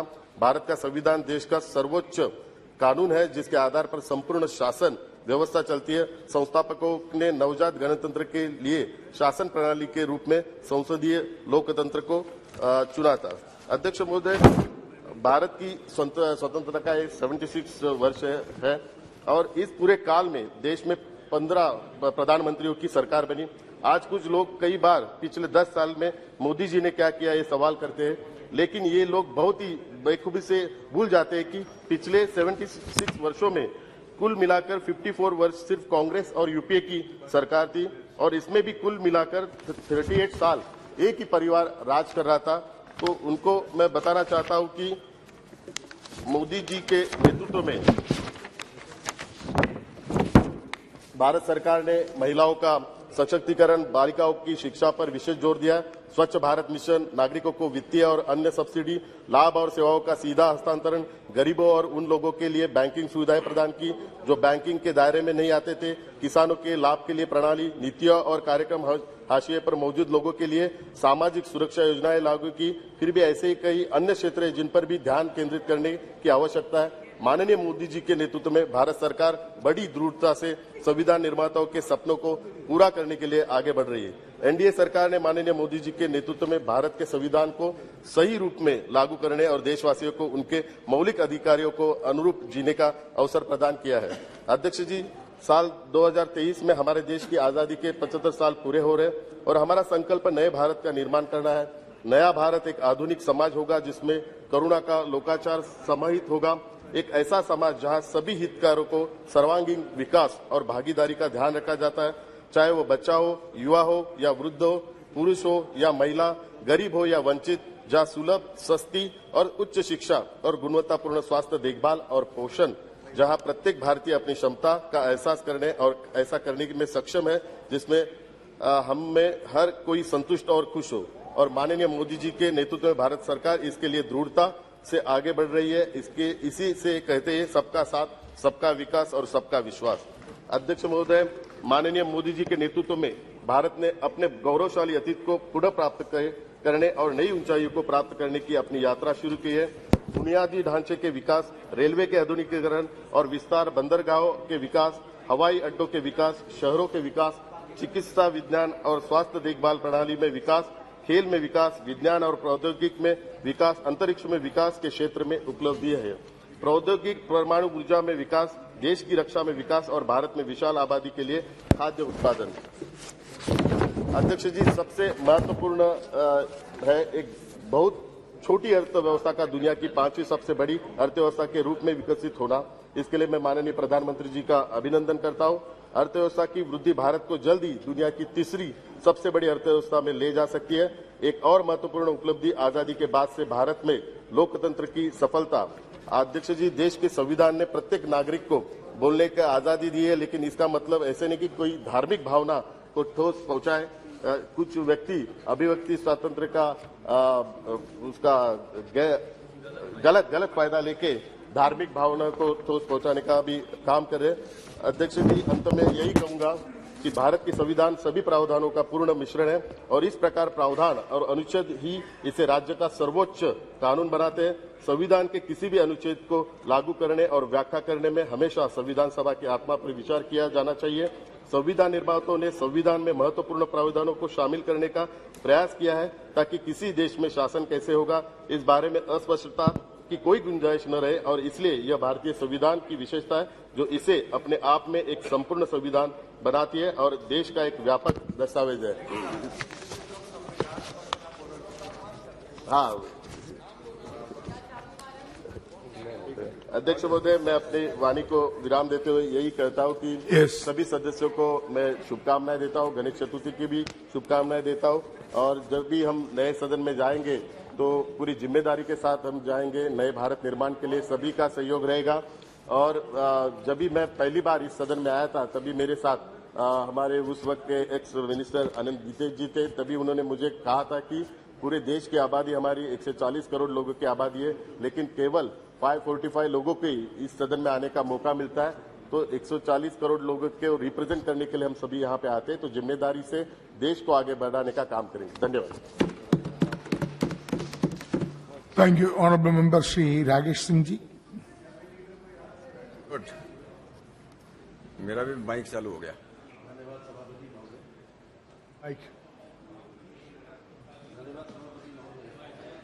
माइक मेरा माइक चालू हो गया, पीछे का माइक यहाँ से चालू नहीं होता, माइक वहीं से चालू होता। अब हो गए। धन्यवाद सभापति महोदय, आपको धन्यवाद कि आपने आज इस महत्वपूर्ण विषय पर मुझे बोलने का अवसर दिया। मैं अपने नेतृत्व के प्रति भी आभार प्रकट करना चाहता हूं, जिन्होंने इतिहास में अंकित होने वाली इस चर्चा में मुझे बोलने का अवसर दिया है। महोदय, देश और दुनिया में अनेकों घटनाएं ऐसी होती हैं जो इतिहास के पन्नों में अंकित होती हैं, और उनमें से भी कुछ ऐसी होती हैं जिन्हें इतिहास स्वयं में समेटकर गौरवान्वित होता है। और आज जो घट रहा है, इसको अवसर के रूप में बदलने वाले देश के यशस्वी प्रधानमंत्री माननीय नरेंद्र मोदी जी के प्रति मैं संपूर्ण देशवासियों की तरफ से आभार प्रकट करना चाहता हूं, जिनके कारण भारत के महान लोकतंत्र के 75 वर्ष की संसदीय यात्रा के अवसर पर हम सभी को अपनी संसदीय प्रणाली पर गर्व करने का अवसर मिला है। मैं सदन की प्रेस गैलरी में बैठे हुए मीडिया के साथी गणों के प्रति भी आभार प्रकट करता हूं, जिनके बिना ये यात्रा अधूरी थी और संविधान सभा से लेकर अभी तक जो इस संसदीय प्रणाली का हिस्सा रहे हैं। ये यात्रा कितनी महत्वपूर्ण है महोदय, इसका अंदाजा इस बात से लगाया जा सकता है कि जब संविधान सभा की पहली बैठक हुई थी, तब आकाशवाणी के माध्यम से पूरे देश ने इसको सुना था। सभापति महोदय, मैं चाहूंगा आपका ध्यान इस तरफ रहे। सभापति महोदय, आपका ध्यान इस तरफ रहे। सभापति महोदय का ध्यान नहीं हो रहा है। तब आकाशवाणी के माध्यम से देश ने संविधान सभा की पहली बैठक और उस पूरी कार्यवाही को सुना था, और आज संसद टीवी के माध्यम से देश प्रत्यक्ष रूप से इस चर्चा को सुन रहा है। जैसा माननीय प्रधानमंत्री जी ने कहा कि इस पूरी यात्रा में संसद के सभी अधिकारी और कर्मचारियों की भी महत्वपूर्ण भूमिका है। महोदय, अभी कुछ दिनों पहले ही G20 का ऐतिहासिक सम्मेलन भारत की धरती पर हुआ है। पूरे विश्व में जिसने भारत की साख बढ़ाई और प्रत्येक भारतवासी को जिस पर गर्व और गौरव की अनुभूति हुई, ऐसा वो सम्मेलन भारत मंडपम में जब आयोजित हुआ तो वहां हम में से अनेक लोगों ने देखा होगा कि वहां लोकतंत्र की जननी भारत ये प्रदर्शनी लगी थी, और विश्व में लोकतंत्र का उद्गम किस तरह से भारत में हुआ, इसका सुंदर चित्रण उस प्रदर्शनी में है। लेकिन ये मान्यता देश और दुनिया के सामने इतने प्रभावी रूप से लाने के लिए मैं माननीय प्रधानमंत्री जी के प्रति भी आभार प्रकट करना चाहता हूं। महोदय, ऋग्वेद को विश्व का सबसे प्राचीन ग्रंथ माना जाता है, और इस ऋग्वेद में हमारी लोकतांत्रिक परंपराओं का स्पष्ट उल्लेख है। 40 स्थानों पर ऋग्वेद में और 9 स्थानों पर अथर्ववेद में गणतंत्र शब्द का उल्लेख आता है। यानी हजारों सालों से हमारे भारत में लोकतंत्र की सनातनी परंपरा रही है। ऋग्वेद के 10वें अध्याय के 174वें सूक्त के पहले श्लोक के अनुसार देश में राजा या राष्ट्राधिपति के चुनाव तब भी होते रहे हैं, और वो श्लोक है, आत्वा हर्षित मंत्रेधि ध्रुव स्तिष्ठा विचाचली विशरत्वा सर्वा वांछन्तु मातत्व राष्ट्रमदि भ्रशत। अर्थात, हे राष्ट्र के अधिपति, मैं आपको चुनकर लाया हूं, आप सभा के अंदर स्थिरता बनाए रखें, सारी प्रजा आपको चाहेगी और आपके द्वारा राज्य का पतन भी नहीं होगा। और अथर्ववेद के 3 अध्याय के 4 भाग का जो दूसरा श्लोक है, त्वा विशेष व्रणता राज्य आय त्वामिमा प्रदिशा पंचदेवी वश्मन राष्ट्रस्य कुकदी श्रेष्व ततो वा उग्रो विमजा वसूनी। अर्थात, देश में बसने वाली प्रजा, देश के नागरिक आपको राष्ट्राधिपति या प्रतिनिधि चुने, ये विद्वानों की बनी उत्तम मार्गदर्शक पंचायतें आपका अनुमोदन करें। और ऐसे अनेकों श्लोक, अनेकों मंत्र हमें वेदों में मिलेंगे जो इस बात को रेखांकित करते हैं कि लोकतंत्र यह हमारे सनातन की परंपरा है। हम कह सकते हैं कि लोकतंत्र भारतवासियों के खून में है और इसलिए भारत को लोकतंत्र की जननी अर्थात मदर ऑफ डेमोक्रेसी प्रधानमंत्री जी के द्वारा कहना यह भारत के लोकतंत्र की ताकत का एहसास कराता है। चाहे महाभारत हो या बौद्ध साहित्य, सभी में गणतांत्रिक प्रणाली का उल्लेख हमको मिलता है। इसके बहुत विस्तार में न जाते हुए मैं इतना ही कहूंगा कि वैशाली साम्राज्य में जितने भी गणराज्य रहे हैं ये सभी लोकतांत्रिक प्रणाली के उदाहरण हैं। यहां तक कि वैशाली के पहले राजा विशाल का भी चयन चुनाव के द्वारा ही हुआ था। और जब अलेक्जेंडर ने भारत पर आक्रमण किया उसके 20 साल के पश्चात जब यूनान के राजदूत मैगास्थनीज भारत में आए, चंद्रगुप्त मौर्य का वो कार्यकाल था, उन्होंने भारतीय गणराज्यों के बारे में बहुत विस्तार से उल्लेख किया है कि कितनी सुंदर व्यवस्था उस समय पर इसकी हुआ करती थी। तो हम कह सकते हैं कि ये गणतंत्र प्रणाली, ये लोकतंत्र हमें विरासत में मिला है और हमने इसको दुनिया को दिया है। लेकिन आजाद भारत के बाद या आजादी के समय पर जो परिस्थितियां बनी, जब अंग्रेज इस बात के लिए मजबूर हुए कि उन्हें देश छोड़ना पड़ेगा, तब लोकमान्य तिलक की मांग पर संविधान सभा के गठन को मंजूरी मिली। और संविधान सभा जब देश आजाद हुआ उसके पश्चात संविधान सभा ने 2 वर्ष 11 महीने और 18 दिन में कुल 165 बैठकें की। ये जो हमारा सेंट्रल हॉल है वहां 9 दिसंबर 1946 को संविधान सभा की पहली बैठक हुई थी, जिसमें बोलने वाले पहले वक्ता थे आचार्य कृपलानी। और 26 नवंबर 1949 को संविधान सभा ने भारतीय संविधान को मान्यता दी और इस संविधान सभा की जो अंतिम बैठक थी महोदय, वो 24 जनवरी 1950 को ही। और हम सभी जानते हैं कि 26 जनवरी 1950 को संपूर्ण संविधान लागू हुआ और जिसके कारण देश में लोकसभा और राज्यसभा इन दोनों का निर्माण हुआ। और लोकसभा के इस पवित्र मंदिर में यानी इस लोकसभा में जो पहला सत्र प्रारंभ हुआ था वो था मंगलवार 13 मई 1952। लोकसभा के पहले अध्यक्ष, जिनके बारे में माननीय प्रधानमंत्री जी ने अभी कहा, मावलंकर जी, उन्होंने अनेकों आदर्श परंपराएं इस सदन में स्थापित की। उसके बाद जो हमारे माननीय अध्यक्ष हुए उन्होंने भी अनेकों परंपराएं स्थापित की। और हमें कहते हुए खुशी है कि वो परंपरा जो तब प्रारंभ हुई थी हमारे वर्तमान लोकसभा अध्यक्ष माननीय बिरला जी के समय तक अत्यंत प्रभावी रूप से चल रही है। और इसी के कारण से भारत में एक मजबूत और स्वस्थ संस्कृति, गणतंत्र संस्कृति, लोकतांत्रिक संस्कृति की नींव भारत में स्थापित हुई है। 1952 के बाद से अभी तक लगभग 71 सालों में अनेक विद्वान सांसदों के भाषण को सदन ने और देश ने सुना है। इसी सदन में जवाहरलाल नेहरू और पीलू मोदी, जवाहरलाल नेहरू और अटल बिहारी वाजपेयी, नेहरू जी और फिरोज गांधी, इन सबके बीच की नोकझोंक को भी सदन में और देश में लोगों ने सुना है।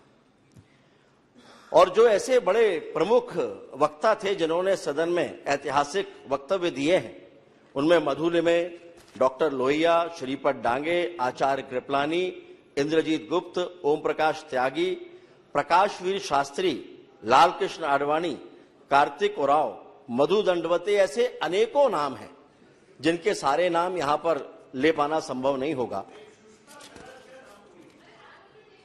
चलिए दादा, जो नाम आप बोल रहे हैं उनका नाम भी जोड़ लेते हैं। क्या नाम बोला उन्होंने? सुषमा स्वराज जी। सुषमा स्वराज जी।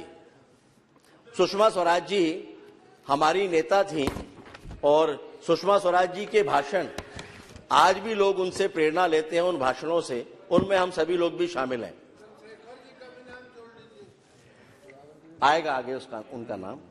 माननीय प्रधानमंत्री जी ने विस्तार से इन सभी नामों का उल्लेख किया है। माननीय चंद्रशेखर जी भी उसमें रहे हैं।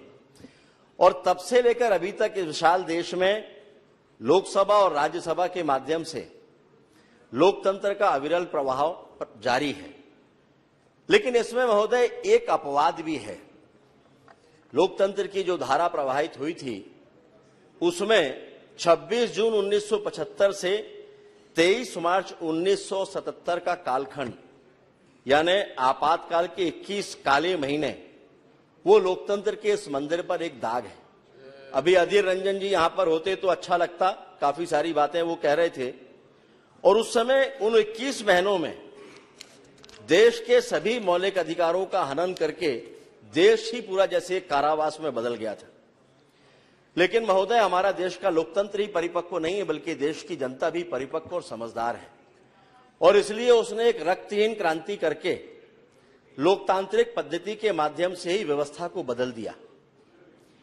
और भारत के लोकतंत्र की सुंदरता देखिए महोदय, जब हम संसदीय प्रणाली पर बात कर रहे हैं तो आपातकाल के उन अंतिम दिनों में लोकतंत्र के इस दाग को हटाने के लिए बाबू जगजीवन राम, आचार्य कृपलानी, विजय लक्ष्मी पंडित, हेमवती नंदन बहुगुणा और चंद्रशेखर जी जैसे लोग भी सामने आए, जो कांग्रेस की संस्कृति में ही पले बढ़े थे। लेकिन उन्होंने देश के माथे के इस काले दाग को स्वीकार नहीं किया और संघर्ष का रास्ता अपनाया। और हमारी संसदीय प्रणाली पर समय समय पर अनेकों महत्वपूर्ण लोगों ने अपने विचार रखे हैं। डॉक्टर एपीजे अब्दुल कलाम हो, जयप्रकाश नारायण जी हो, देश के प्रधानमंत्री माननीय मोदी जी हो, श्रद्धेय अटल बिहारी वाजपेयी जी हो, लाल कृष्ण आडवाणी जी हो, इन सभी के विचार समय समय पर आए हैं। और सभी ने, मैं उनके विस्तार में नहीं जा रहा हूं, और सभी ने भारत के लोकतंत्र की ताकत और उसके महत्व को स्थापित किया है। इस समय पर हम जरूर अंबेडकर जी को स्मरण करना चाहेंगे, जो ड्राफ्ट कमेटी बने थे उसके वो चेयरमैन थे। और अंबेडकर जी ने ये कहा था कि हमने जनता के लिए और जनता द्वारा बनाई गई सरकार का सिद्धांत जब स्थापित किया है, तो हमें यह प्रतिज्ञा भी करना चाहिए कि हमारे रास्ते में जो बुराइयां खड़ी हैं उनको मिटाने में हम किसी तरह की कोई ढिलाई नहीं बरतेंगे। और देश की सेवा का इससे बेहतर कोई दूसरा रास्ता नहीं हो सकता, ये अंबेडकर जी का मानना था। महोदय, ये विचार अंबेडकर जी के हैं। अब इसकी व्याख्या अलग अलग तरह से लोग अपने अपने तरीके से कर सकते हैं, लेकिन एक मायने में उनका विचार एकदम स्पष्ट है, प्रतिज्ञा पूर्वक बुराइयों का समापन करना या मिटाना। अधीर जी अभी चले गए। हाँ, कोई नहीं है। चलिए, वो होते तो प्रतीक के रूप में हम उन्हीं को मान लेते, लेकिन वो नहीं है। तो ये देश जानना चाहता है कि क्या महोदय भ्रष्टाचार देश की सबसे बड़ी राजनीतिक, नैतिक और सामाजिक बुराई नहीं है? और अगर जब ये है और देश के गरीब से गरीब आदमी का भी जब इस बुराई से बचाने के लिए उसका जनधन खाता खोला जाता है, तो क्या ये भ्रष्टाचार पर एक सबसे बड़ी नकेल नहीं है? वो उन परिस्थितियों में कि आजाद भारत के इतिहास में 57 सालों तक जिस पार्टी की सरकारें रही हैं देश में और प्रदेशों में, एक पूर्व प्रधानमंत्री ने कहा था कि हम यहां से 1 रुपया भेजते हैं और केवल 15 पैसे गांव तक पहुंचता है। तो क्या उस परिस्थिति में यह आवश्यक नहीं है कि जब ये जनधन योजना खाता खोला गया तो भ्रष्टाचार की बड़ी नकेल के रूप में कांग्रेस भी इसकी सराहना करती? और क्या यह देश के लोकतंत्र और संविधान निर्माता अंबेडकर जी के विचारों का सम्मान नहीं है? मैं फिर से अधीर जी को याद करना चाहूंगा, कई सारी बातें वो कहकर गए थे। उन्होंने कहा कि देश में गरीबी बढ़ रही है। ये अपेक्षा होती है महोदय कि जब सदन में कांग्रेस जैसी राष्ट्रीय पार्टी का नेता जब अपनी बात रखेगा तो कुछ अध्ययन के साथ में रखेगा। लेकिन ये कहते हुए खेद है कि बगैर अध्ययन के इन्होंने सारी बातें रख दी, केवल राजनीतिक आरोप लगाने के लिए आज के दिन का चयन किया, अन्यथा मुझे भी उनकी बातों का उत्तर नहीं देना पड़ता। उन परिस्थितियों में जब देश में 13.5 करोड़ गरीबी रेखा से हटके अलग हो गए, तब वो ये कहते हैं कि गरीबी बढ़ रही है। उन्होंने मनरेगा के बारे में भी आरोप लगाया कि इसको मरेगा बोल दिया गया। मनरेगा को मरने के लिए हमने नहीं छोड़ा, कांग्रेस ने छोड़ा। नाम तो दिया मनरेगा, लेकिन पैसा कितना दिया? अभी यहां पर होते तो वो सुनते कि भारतीय जनता पार्टी और एनडीए की सरकारों ने 3 गुना ज्यादा पैसा इस मनरेगा योजना के लिए दिया है। हाँ, जियो टैगिंग के माध्यम से सीधे खाते में आज पैसा पहुंचता है, जो वो नहीं कर पाए थे। अभी ये इससे बड़ी भ्रष्टाचार पर नकेल और क्या होगी। उन्होंने आज के दिन जब संसदीय प्रणाली के पक्ष में बातें करना थी, तब उन्होंने भारत के हमारी इस संस्था के सदन के क्वेश्चन आवर के बारे में भी बातें रखी कि बोलने नहीं मिलता। लेकिन आज कोई बताए कि पिछले ये 3 सत्र होने को आ रहे हैं, कौन यहां की कार्रवाई को बाधित कर रहा है, कौन यहां पर क्वेश्चन आवर होने से रोक रहा है। जो रोक रहे हैं वही ये सवाल खड़े करें कि उन्हें क्वेश्चन आवर में बोलने नहीं मिलता। इससे ज्यादा शर्मनाक स्थिति कोई दूसरी नहीं हो सकती। अभी महिला रिजर्वेशन पर भी वे अपनी बात रखकर बस्ता लेकर चले गए, लेकिन विचार करना चाहिए कि 57 साल तक शासन करने के बाद ये सारी बातें वो क्या इस बात के लिए छोड़कर गए थे कि देश में कभी नरेंद्र मोदी जी प्रधानमंत्री के रूप में आएंगे और उस समय देश की समस्याओं का निराकरण होगा। महिला रिजर्वेशन पर बोलने के पहले एक बार कम से कम उनको याद करना चाहिए था कि कांग्रेस ने इस दिशा में क्या काम किया। वो तो आज भी अगर चंद्रयान चांद पर उतर रहा है तो वो 1964 में नेहरू जी ने इसरो का गठन किया था। 74 बोला या 64 बोला उन्होंने, भाभा का गठन किया था।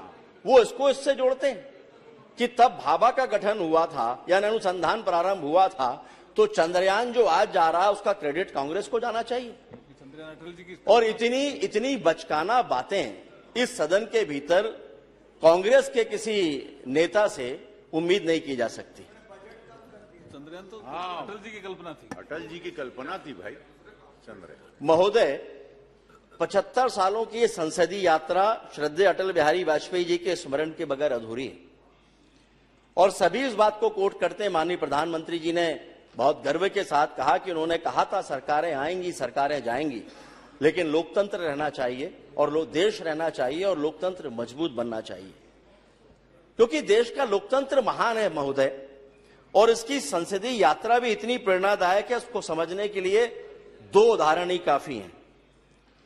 देश के प्रधानमंत्री नरेंद्र मोदी जी जब पहली बार सदन में आते हैं तो लोकतंत्र के सर्वोच्च मंदिर की सीढ़ियों पर वो माथा रखकर नमन करते हैं, जो ये साबित करता है कि लोकतंत्र के इस सर्वोच्च मंदिर के प्रति भारतीय जनता पार्टी या देश के प्रधानमंत्री के मन में कितना सम्मान है। और जब उन्हें कांग्रेस के नेता लोकतंत्र के बारे में ज्ञान देते हैं, जिन्होंने देश के माथे पर आपातकाल जैसा काला दाग लगाया, तो फिर देश की जनता को उन पर हंसी आती है। और लोकतंत्र की मर्यादा और उसका सम्मान देखना हो तो हमें एक बार फिर से देश के प्रधानमंत्री का आचरण देखना होगा कि इसी सदन के भीतर एक दिन जब वो प्रवेश कर रहे होते हैं और एक माननीय सदस्य का वक्तव्य चल रहा होता है, तो वो वहीं ठहर जाते हैं, क्योंकि ये मर्यादा है कि जब कोई सदस्य अपना वक्तव्य दे रहा हो तो उसको लांघ कर नहीं जाना चाहिए।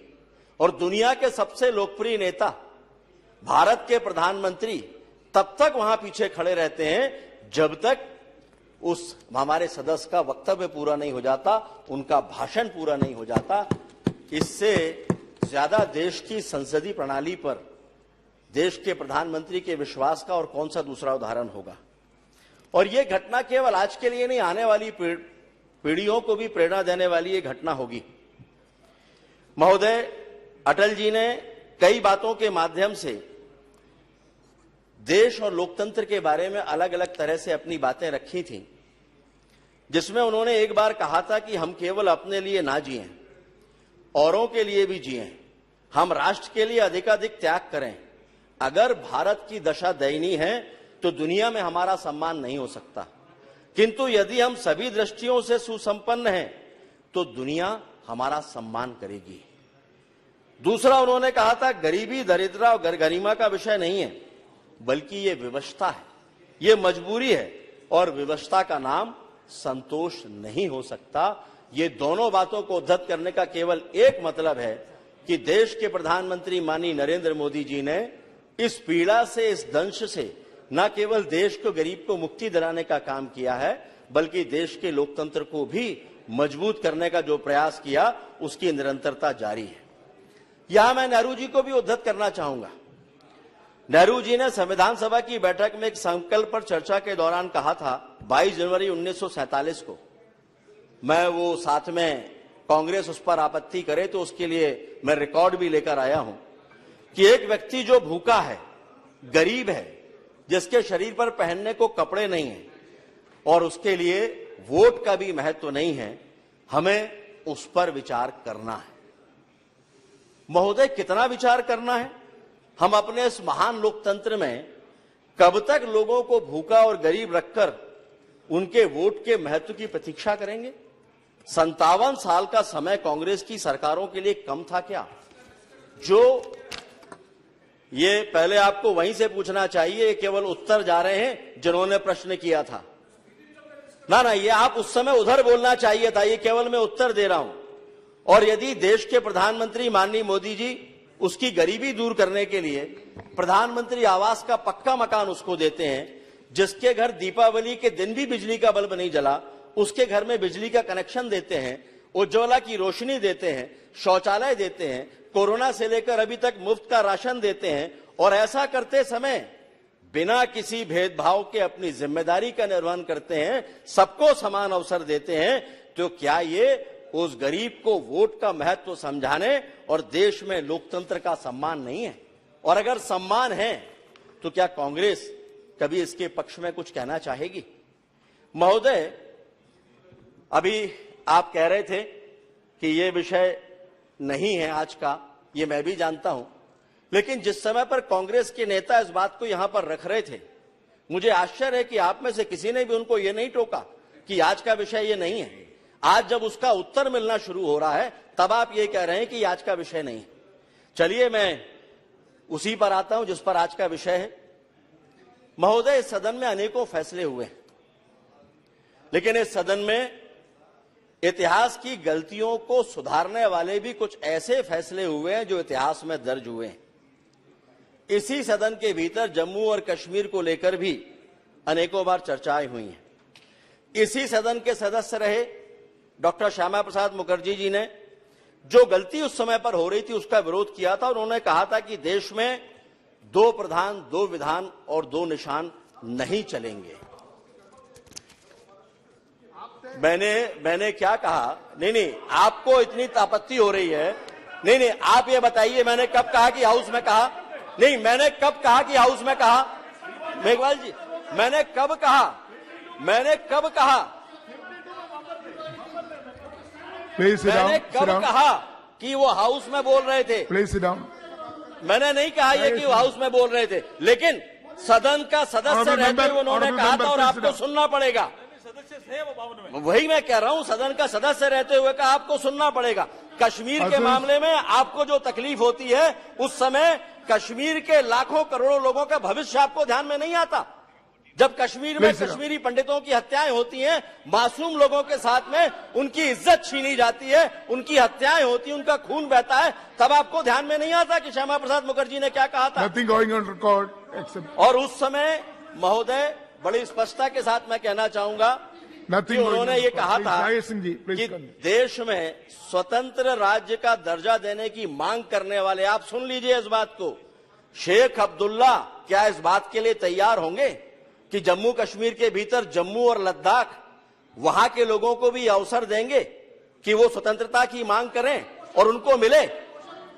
ये उन्होंने कहा था और तब भी ये बात बोली थी उन्होंने, लेकिन उन्होंने ये भी कहा कि ये देश की अखंडता के साथ खिलवाड़ होगा।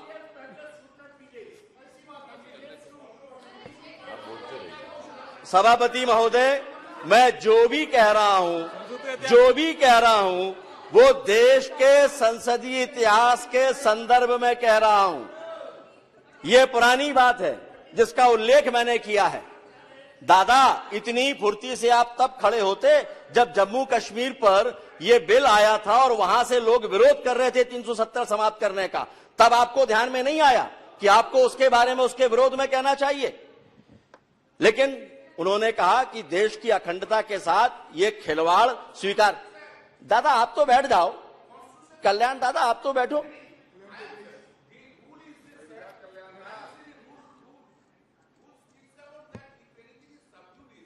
Before the court, that should not be discussed in the parliament. Yes. 370. हम जम्मू कश्मीर पर चर्चा नहीं कर रहे हैं, हम केवल इसके इतिहास की जानकारी दे रहे हैं। We will go on the record and expense. और हमने ये देखा, अगर कुछ गलत हो, जो नियम के विरुद्ध हो तो आप जरूर हटाइएगा, अगर कुछ गलत हो तो जरूर हटाइए। और हम सभी इस बात के गवाह हैं कि इसी सदन में माननीय प्रधानमंत्री जी के नेतृत्व में माननीय अमित शाह जी जब धारा 370 और 35A के खात्मे का बिल लेकर आए तो इतिहास में दर्ज होने वाली बहस भी इसी सदन में हुई थी, और जिसका जवाब देते हुए दादा परेशान मत होइए, कोई भी ऐसी बात नहीं हो रही है। आप अपने इस हथियार का उपयोग सारे वक्तव्यों में करते हैं, लेकिन तभी करते हैं जब बात यहां से रखी जाती है। जब वहां से बात होती है तब आपके हथियार बाहर नहीं निकलते। और इसका जवाब देते हुए माननीय गृह मंत्री जी ने कहा था कि देश की एकता और अखंडता के लिए अपना सर्वस्व तो क्या, जान भी निछावर करनी पड़ी तो वो कर देंगे। कश्मीर भारत का अखंड और अटूट हिस्सा है। और आज धारा 370 और 35A की समाप्ति के साथ जम्मू कश्मीर विकास की नई इबारत लिख रहा है। महोदय, अब जो बात मैं कहना जा रहा हूं इनको शायद अच्छी नहीं लगेगी, लेकिन स्वस्थ लोकतंत्र के लिए आवश्यक है स्वस्थ विपक्ष का होना। स्वस्थ लोकतंत्र केवल सत्ता की जिम्मेदारी नहीं है, सत्ता पक्ष की जिम्मेदारी नहीं है। उसमें जिम्मेदारी और भागीदारी बराबरी से कैसी है, यह मैं आपको अभी बता देता हूं। हम सभी को याद होगा, इतिहास में रिकॉर्ड में मिल जाएगा, दादा तो जरूर ढूंढ निकालेंगे उसको। जब हम संसदीय परंपरा के 75 वर्षों की बात कर रहे हैं तो संसद के माननीय सदस्य मधु लिमय जी के नाम का उल्लेख भी मैं करना चाहूंगा। इंदिरा गांधी जी ने जब लोकसभा में बजट पेश किया, वो आर्थिक लेखानुदान था, और भाषण जब समाप्त हुआ तो मधु लिमय जी ने तत्काल व्यवस्था का प्रश्न उठाया, लेकिन स्पीकर ने उनको अनुमति नहीं दी, सदन उठ गया। मधु लिमय जी स्पीकर के चैम्बर में गए और जाकर वहां उन्होंने कहा कि आज एक बहुत बड़ी गलती हो गई है कि आपने लेखानुदान तो प्रस्तुत किया लेकिन मनी बिल तो प्रस्तुत ही नहीं हुआ, और अगर ऐसा है आप रिकॉर्ड चेक कर लीजिए, और अगर ऐसा है तो आज रात को 12 बजे के बाद देश के सारे कामकाज रुक जाएंगे, कोई भी महकमा 1 रुपया भी खर्च नहीं कर पाएगा। और ये सुनने के बाद जो स्पीकर महोदय थे वो भी हतप्रभ रह गए। रिकॉर्ड बुलाया गया, रिकॉर्ड बुलाने के बाद पाया गया कि मनी बिल प्रस्तुत नहीं हुआ है, और उसके बाद सुझाव भी, मैं मजबूत विपक्ष की बात क्यों कर रहा हूं, सुझाव भी मधु लिमय जी ने दिया। उन्होंने कहा कि अभी भी आपके पास समय है, आप तत्काल सभी विपक्षी नेताओं को बुलाइए और आज सदन की बैठक आप बुलाइए। और जानकर आप लोगों को हैरानी होगी, आप में से कईयों को शायद जानकारी भी होगी कि उस समय रेडियो से बाकायदा घोषणा कराई गई कि जो जहां है वो तुरंत वापस लौटे, और सदन की बैठक हुई और रात में बैठक करने के बाद में मनी बिल पास किया, और इस तरह से देश का कामकाज चला। ये है मजबूत और सकारात्मक विपक्ष। ये कांग्रेस के साथ ये विपक्ष था। हम वैसी उम्मीद तो कांग्रेस से नहीं करते, विपक्षी साथियों से नहीं करते, लेकिन सकारात्मक भूमिका में वो दिखाई दें, इतनी अपेक्षा जरूर हमारी होती है। महोदय, इसी सदन में बहुत सारे ऐसे कानूनों को भी हमने समाप्त किया है, 14 से ज्यादा ऐसे कानून जिनकी उपयोगिता लगभग समाप्त हो चुकी थी। उनके बारे में बहुत विस्तार से कहने की आवश्यकता नहीं है, लेकिन उनको खत्म करने में भी 75 साल 70 साल निकल गए, तब जाकर वो कानून समाप्त हुए। महोदय, जब संसदीय प्रणाली की बात आती है तो पूरा सदन एक है, इस पर चर्चा होती है।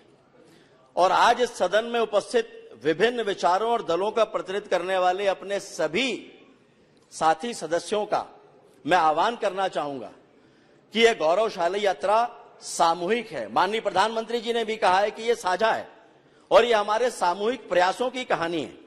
और अब जबकि माननीय प्रधानमंत्री जी की दूरदर्शिता और संकल्प से देश दुनिया की 5वीं बड़ी अर्थव्यवस्था बन चुका है और तीसरी बड़ी अर्थव्यवस्था बनने के संकल्प के साथ आगे बढ़ रहा है, और हम विश्व में एक महाशक्ति के रूप में जाने जा रहे हैं। और इस समय हम पूर्णतः भारतीय ज्ञान और भारत की अपनी आर्थिक ताकत के बूते बने संसद के नए भवन में प्रवेश करके गुलामी के प्रतीकों को हटाते हुए आगे बढ़ रहे हैं, तब ये हमारी सामूहिक जिम्मेदारी है कि उस नए भवन को भावी पीढ़ियों और भविष्य के भारत की नींव रखने वाले लोकतंत्र के ऐसे मंदिर के रूप में स्थापित करें, जहां मंदिर के घंटे से नाद की तरह एक ही गूंज हो, सबका साथ, सबका विकास, सबका विश्वास और सबका प्रयास। और विश्वास मानिए, 140 करोड़ भारतीयों के स्वप्न को हम सब मिलकर पूरा कर लेंगे। इस मंत्र में इतनी ताकत है, आवश्यकता है राजनीति का चश्मा आंखों से उतारने की। महोदय, बहुत कुछ कहने को है, लेकिन मुझे लगता है कि हमारे जो माननीय सदस्य हैं आज दूसरा मानस बनाकर यहां पर बैठे हैं, और इसलिए अंत में मैं देश के प्रधानमंत्री माननीय नरेंद्र मोदी जी ने देश को उन ऊंचाइयों पर पहुंचाया जहां पर पहुंचने की कल्पना इसके पहले कोई कर नहीं सकता था। आज पूरी दुनिया में भारत के नाम का डंका बज रहा है, और इसलिए कुछ पंक्तियां उनको समर्पित करते हुए मैं अपनी बात समाप्त करूंगा। वो परख रहे हैं तूफानों में कितनी ताकत है, वो देख रहे हैं आंधियों की कितनी आहट है, पर मन में संकल्पों की राहत है। कांटों से कीलित पथ पर कदमों की छाप उकेरी है, हाथों को वज्र बनाकर अंधियारों में दीप जलाती वह एक जान अकेली है, वह एक जान अकेली है। और इसी के साथ हम सभी कल जब उस नए सदन में प्रवेश करेंगे तो भविष्य के एक नए भारत के संकल्पों के साथ हम अपनी जिम्मेदारी को महसूस करते हुए प्रवेश करेंगे। आपको बहुत बहुत धन्यवाद। भारत माता की जय। Thank you. Now honorable member Srimati Supriya Sule ji.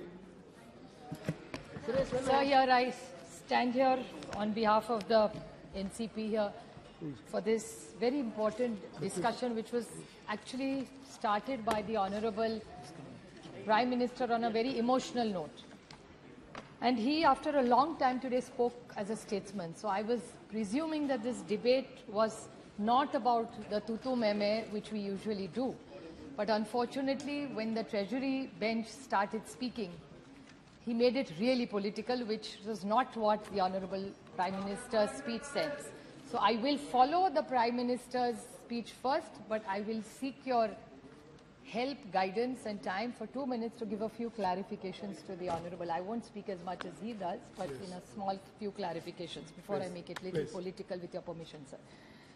Sir, India is the largest democracy in the world. Democracy, freedom, secularism, fraternity, equality. This is what B.R. Ambedkar ji gave us in this constitution, which we are also proud of.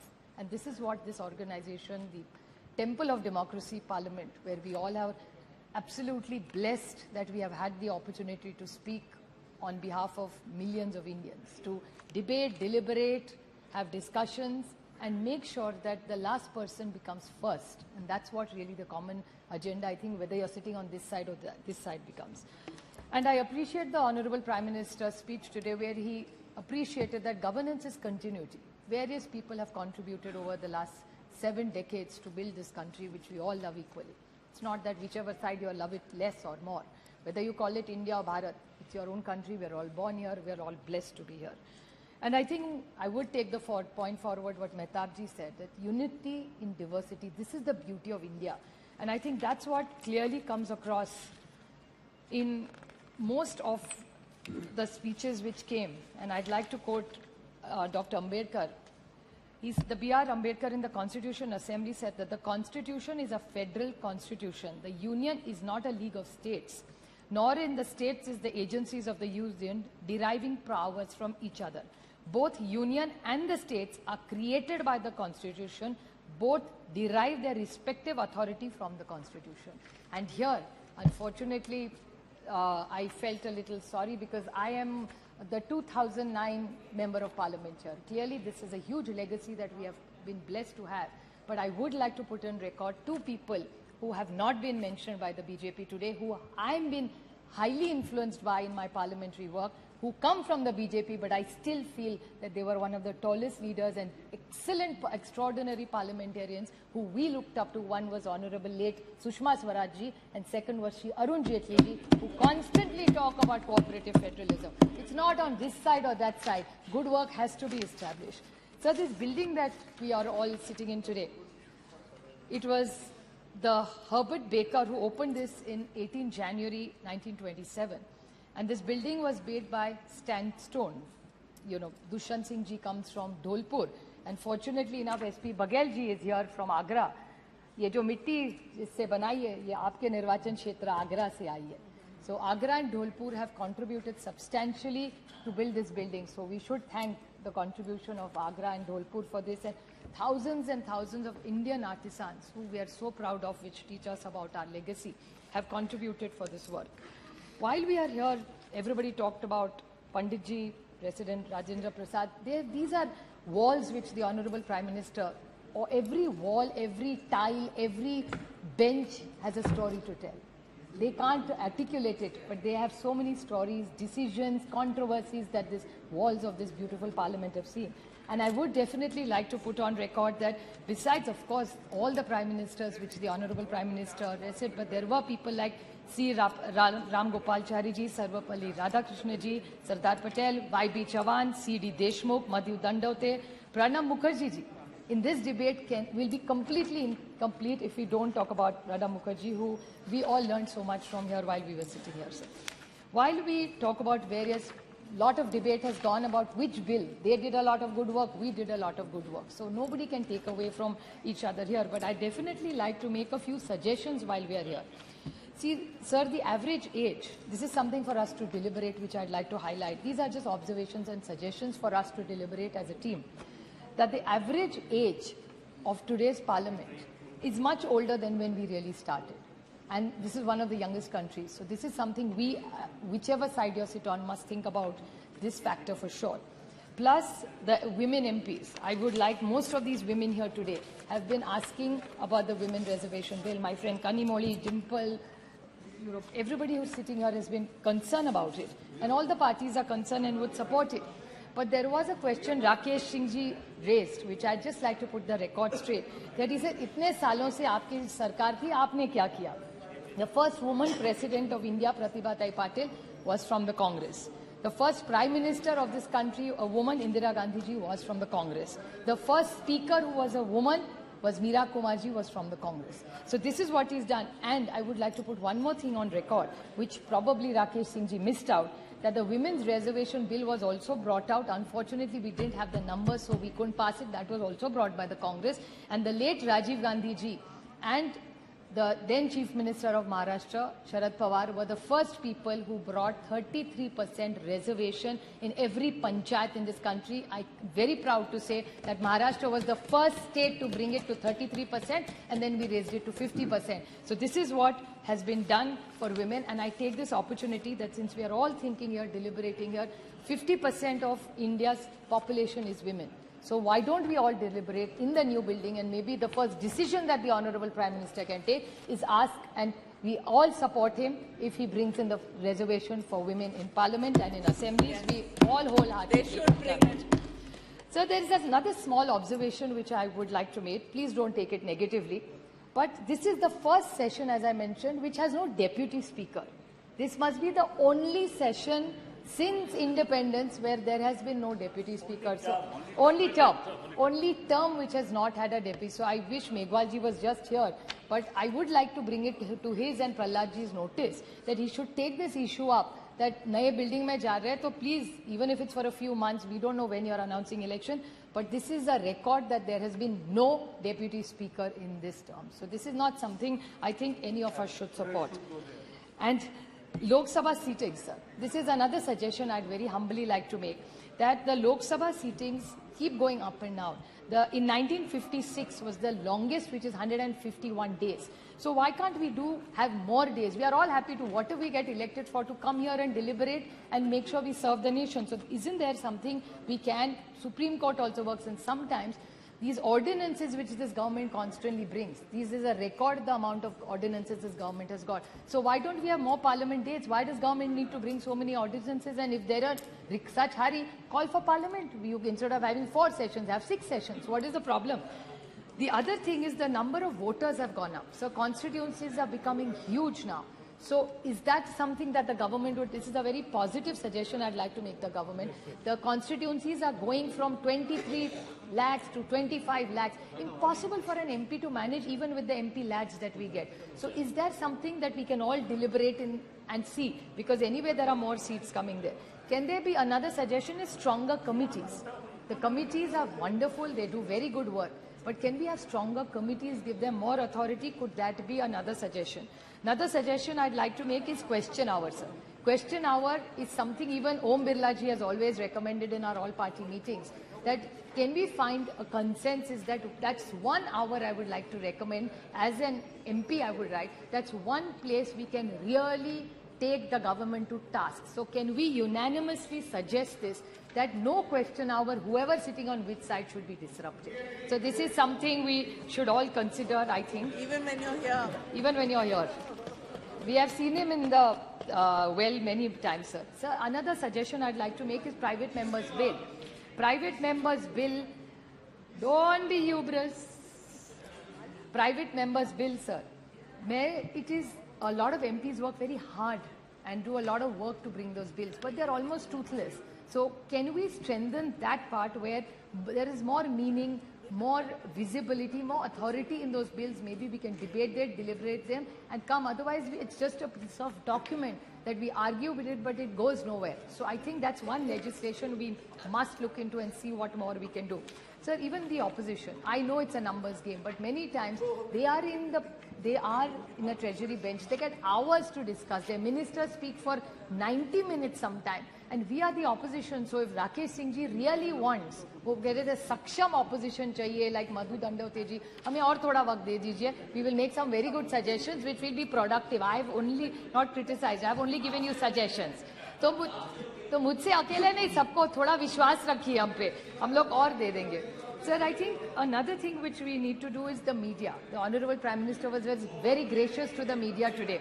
And he said that the media we need to encourage for the time they put in. The media is not allowed here. So why can't we see what more visibility or what better way we can work with the media? Sir, another point I'd like to make is the support team, the secretarial, library and research work. With new technology coming in, is there more ways we can find out where the research team can work better with every parliamentarian here, where the funds need to go up? India has a large budget, so why not we spend more money on the research and the library, more for research people in this thing? I think that would really make a lot of help and support to all the members of parliament, sir. Sir, another point I would like to bring to your notice is that Maharashtra has contributed substantially to the chair. I mean, the Honorable Prime Minister was very kind to take Malvankar ji's name, but I would like to put it on record that Shivraj Patil ji, Manoj Joshi sir, Sumitra Mahajan ji, he mentioned, but she was Miss Maharashtra, Mrs. Madhya Pradesh. So she was our daughter from Maharashtra who got married into Madhya Pradesh. So we have had a long legacy of very good parliamentary work. So I feel that Maharashtra has contributed substantially and we are very proud to be integrated in this temple of democracy, for it to be fair and to be just. That's which our constitution wants. Now, Rakesh ji's 2 small points I'd like to clarify. He talked about Bhraштाचार. Rakesh ji, I'm completely with you. आप भ्रष्टाचार के लिए कौन सी भी inquiry लगा दीजिए. We will support you 100% because I remember the Honorable Prime Minister coming to Maharashtra आए थे और तब एनसीपी के बारे में उन्होंने एक स्टेटमेंट किया था प्राइम मिनिस्टर जी ने कि it's a naturally corrupt party. और उन्होंने 2 इंक्वायरी के बारे में कहा था, एक इरिगेशन स्कैम के बारे में और दूसरा एक बैंक के बारे में. I request you with folded hands, with full humility कि माननीय प्रधानमंत्री जी की जो इच्छा है आप पूरी कर दीजिए. I will support it wholeheartedly. So आपने जो भ्रष्टाचार का जो उठाया था, प्लीज आप कर लीजिए. We will support you wholeheartedly. ये दोनों नहीं और 4 भी है, कोई एसीबी जी है और बहुत सारे हैं. Another thing that you said about the Congress, which I repeat, that this is not about relationships. भाई तो मेरे 800 भाई है पार्लियामेंट में, एक थोड़ी है. So my suggestion to you is there are many such cases which the Honorable Prime Minister was very deeply pained by. So I understand his pain. उनका जो दुख है भ्रष्टाचार के बारे में उनको जो करना है वो पूरी ताकत से हम उनके साथ खड़े रहेंगे. So is any such things he wants to do in Maharashtra, we will wholeheartedly support him and we will want to see where is these debates gone. And another thing that he said that Congress के बारे में सबसे ज्यादा BJP का आप देखें तो it's very Congress heavy. आज अगर आप महाराष्ट्र में या इधर यहाँ भी जब देखें ना तब बीजेपी कांग्रेस के वाले पुराने एनसीपी पुराने वो आपके यहाँ हमारे से ज्यादा है. हमारे यहाँ नए लोग आ रहे हैं लेकिन आपके यहाँ ज्यादा है. So I think you really need to reinspect. जैसे 60 साल में आपने किया 60 साल में जिन्होंने जो किया ना वो आप सारी वॉशिंग मशीन उस साइड में है, इस साइड में अभी कोई नहीं रहा. So we are very happy because we are completely with you because we are mostly very honest, committed to the cause why we joined politics. Why did we all come to this temple of democracy? We came to this temple of democracy not here to just do a tutu meme. We genuinely wanted to influence policy to serve this nation for the betterment. यहाँ बैठो या यहाँ बैठो अच्छा ही सोचेंगे ना देश के लिए, ऐसा थोड़ी कहेंगे कि एक दूसरे के खिलाफ कुछ सोचेंगे. So I think the larger picture, I would like to finish my speech by quoting Somnath Chatterjee ji, who was here for 10 terms. I said the greatness of Parliament lies not just in the majestic building, but is derived from sustained by quality of debates that take place inside the House. Thank you very much. So I think we take this opportunity that I'm eternally grateful and people from Baramati who gave me this opportunity to stand here because I have no identity here.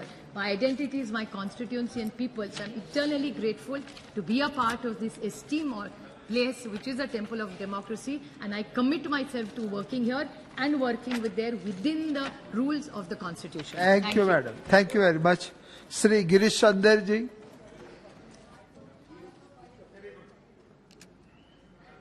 महोदय, आज मुझे संविधान सभा से अब तक 75वें वर्षों की संसदीय यात्रा, अब तक उपलब्धियां, अनुभव, स्मृतियां और सीख पर चर्चा में भाग लेने के लिए इस ऐतिहासिक दिन पर अवसर प्रदान किया. मैं आपका आभार व्यक्त करना चाहता हूं.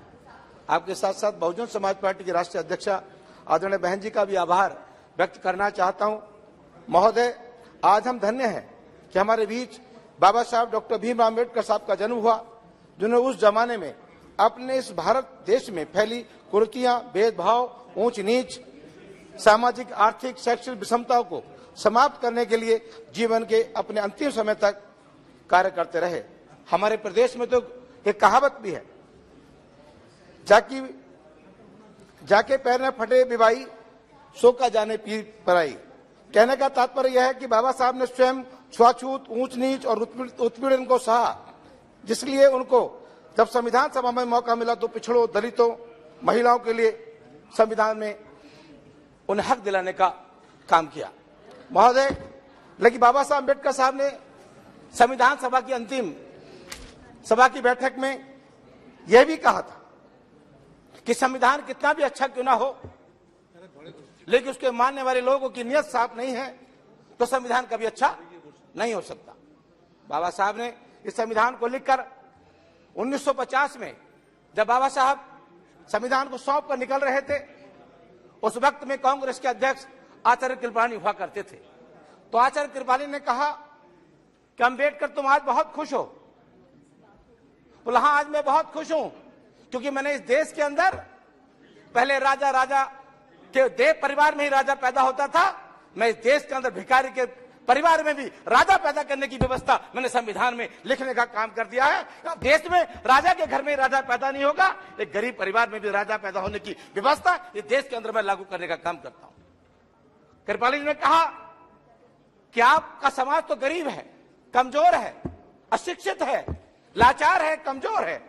हम उनका वोट पैसे के अभाव से लेने का काम करेंगे. हम आपके समाज का वोट उनको डरा कर लेने का काम करेंगे. उनका वोट हम खरीदने का भी काम करेंगे. लेकिन बाबा साहब ने आचार्य कृपलानी जी को एक बात कही, ये बात सही है आपकी कि मेरा समाज गरीब है, कमजोर है, पिछड़ा है, शोषित है, अशिक्षित है, लाचार है.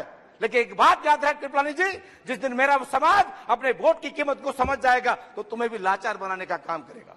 और साथ ही जब अब उनका समाज ने वोट का महत्व समझा, अब वोट का महत्व समझने के बाद 1952 में जो पहला चुनाव हुआ, इस देश में जिस व्यक्ति ने देश का संविधान लिखा हो, देश में गैर बराबरी की व्यवस्था को खत्म किया हो, इस देश में समतामूलक समाज की स्थापना की हो, इस देश के अंदर भाईचारा कायम किया हो, इस देश में सभी को बराबरी का हक दिया हो, इस देश में राजा की वोट की कीमत एक तो भिखारी की वोट की कीमत भी एक करने का काम किया हो, ऐसे व्यक्ति को जब चुनाव में गए तो उस वक्त में कांग्रेस में जवाहरलाल नेहरू जी की हवा थी, उनका संदेश था पूरे देश में।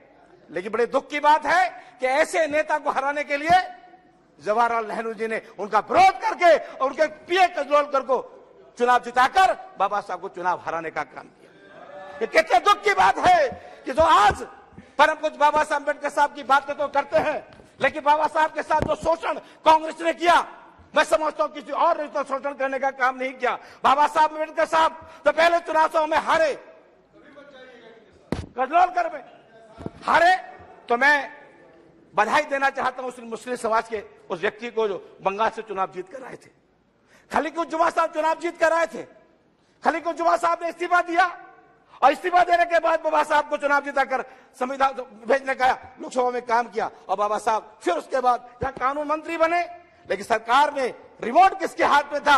आज इधर के लोग बड़े रिमोट की बात करते हैं, लेकिन उस वक्त भी रिमोट किसके हाथ में था?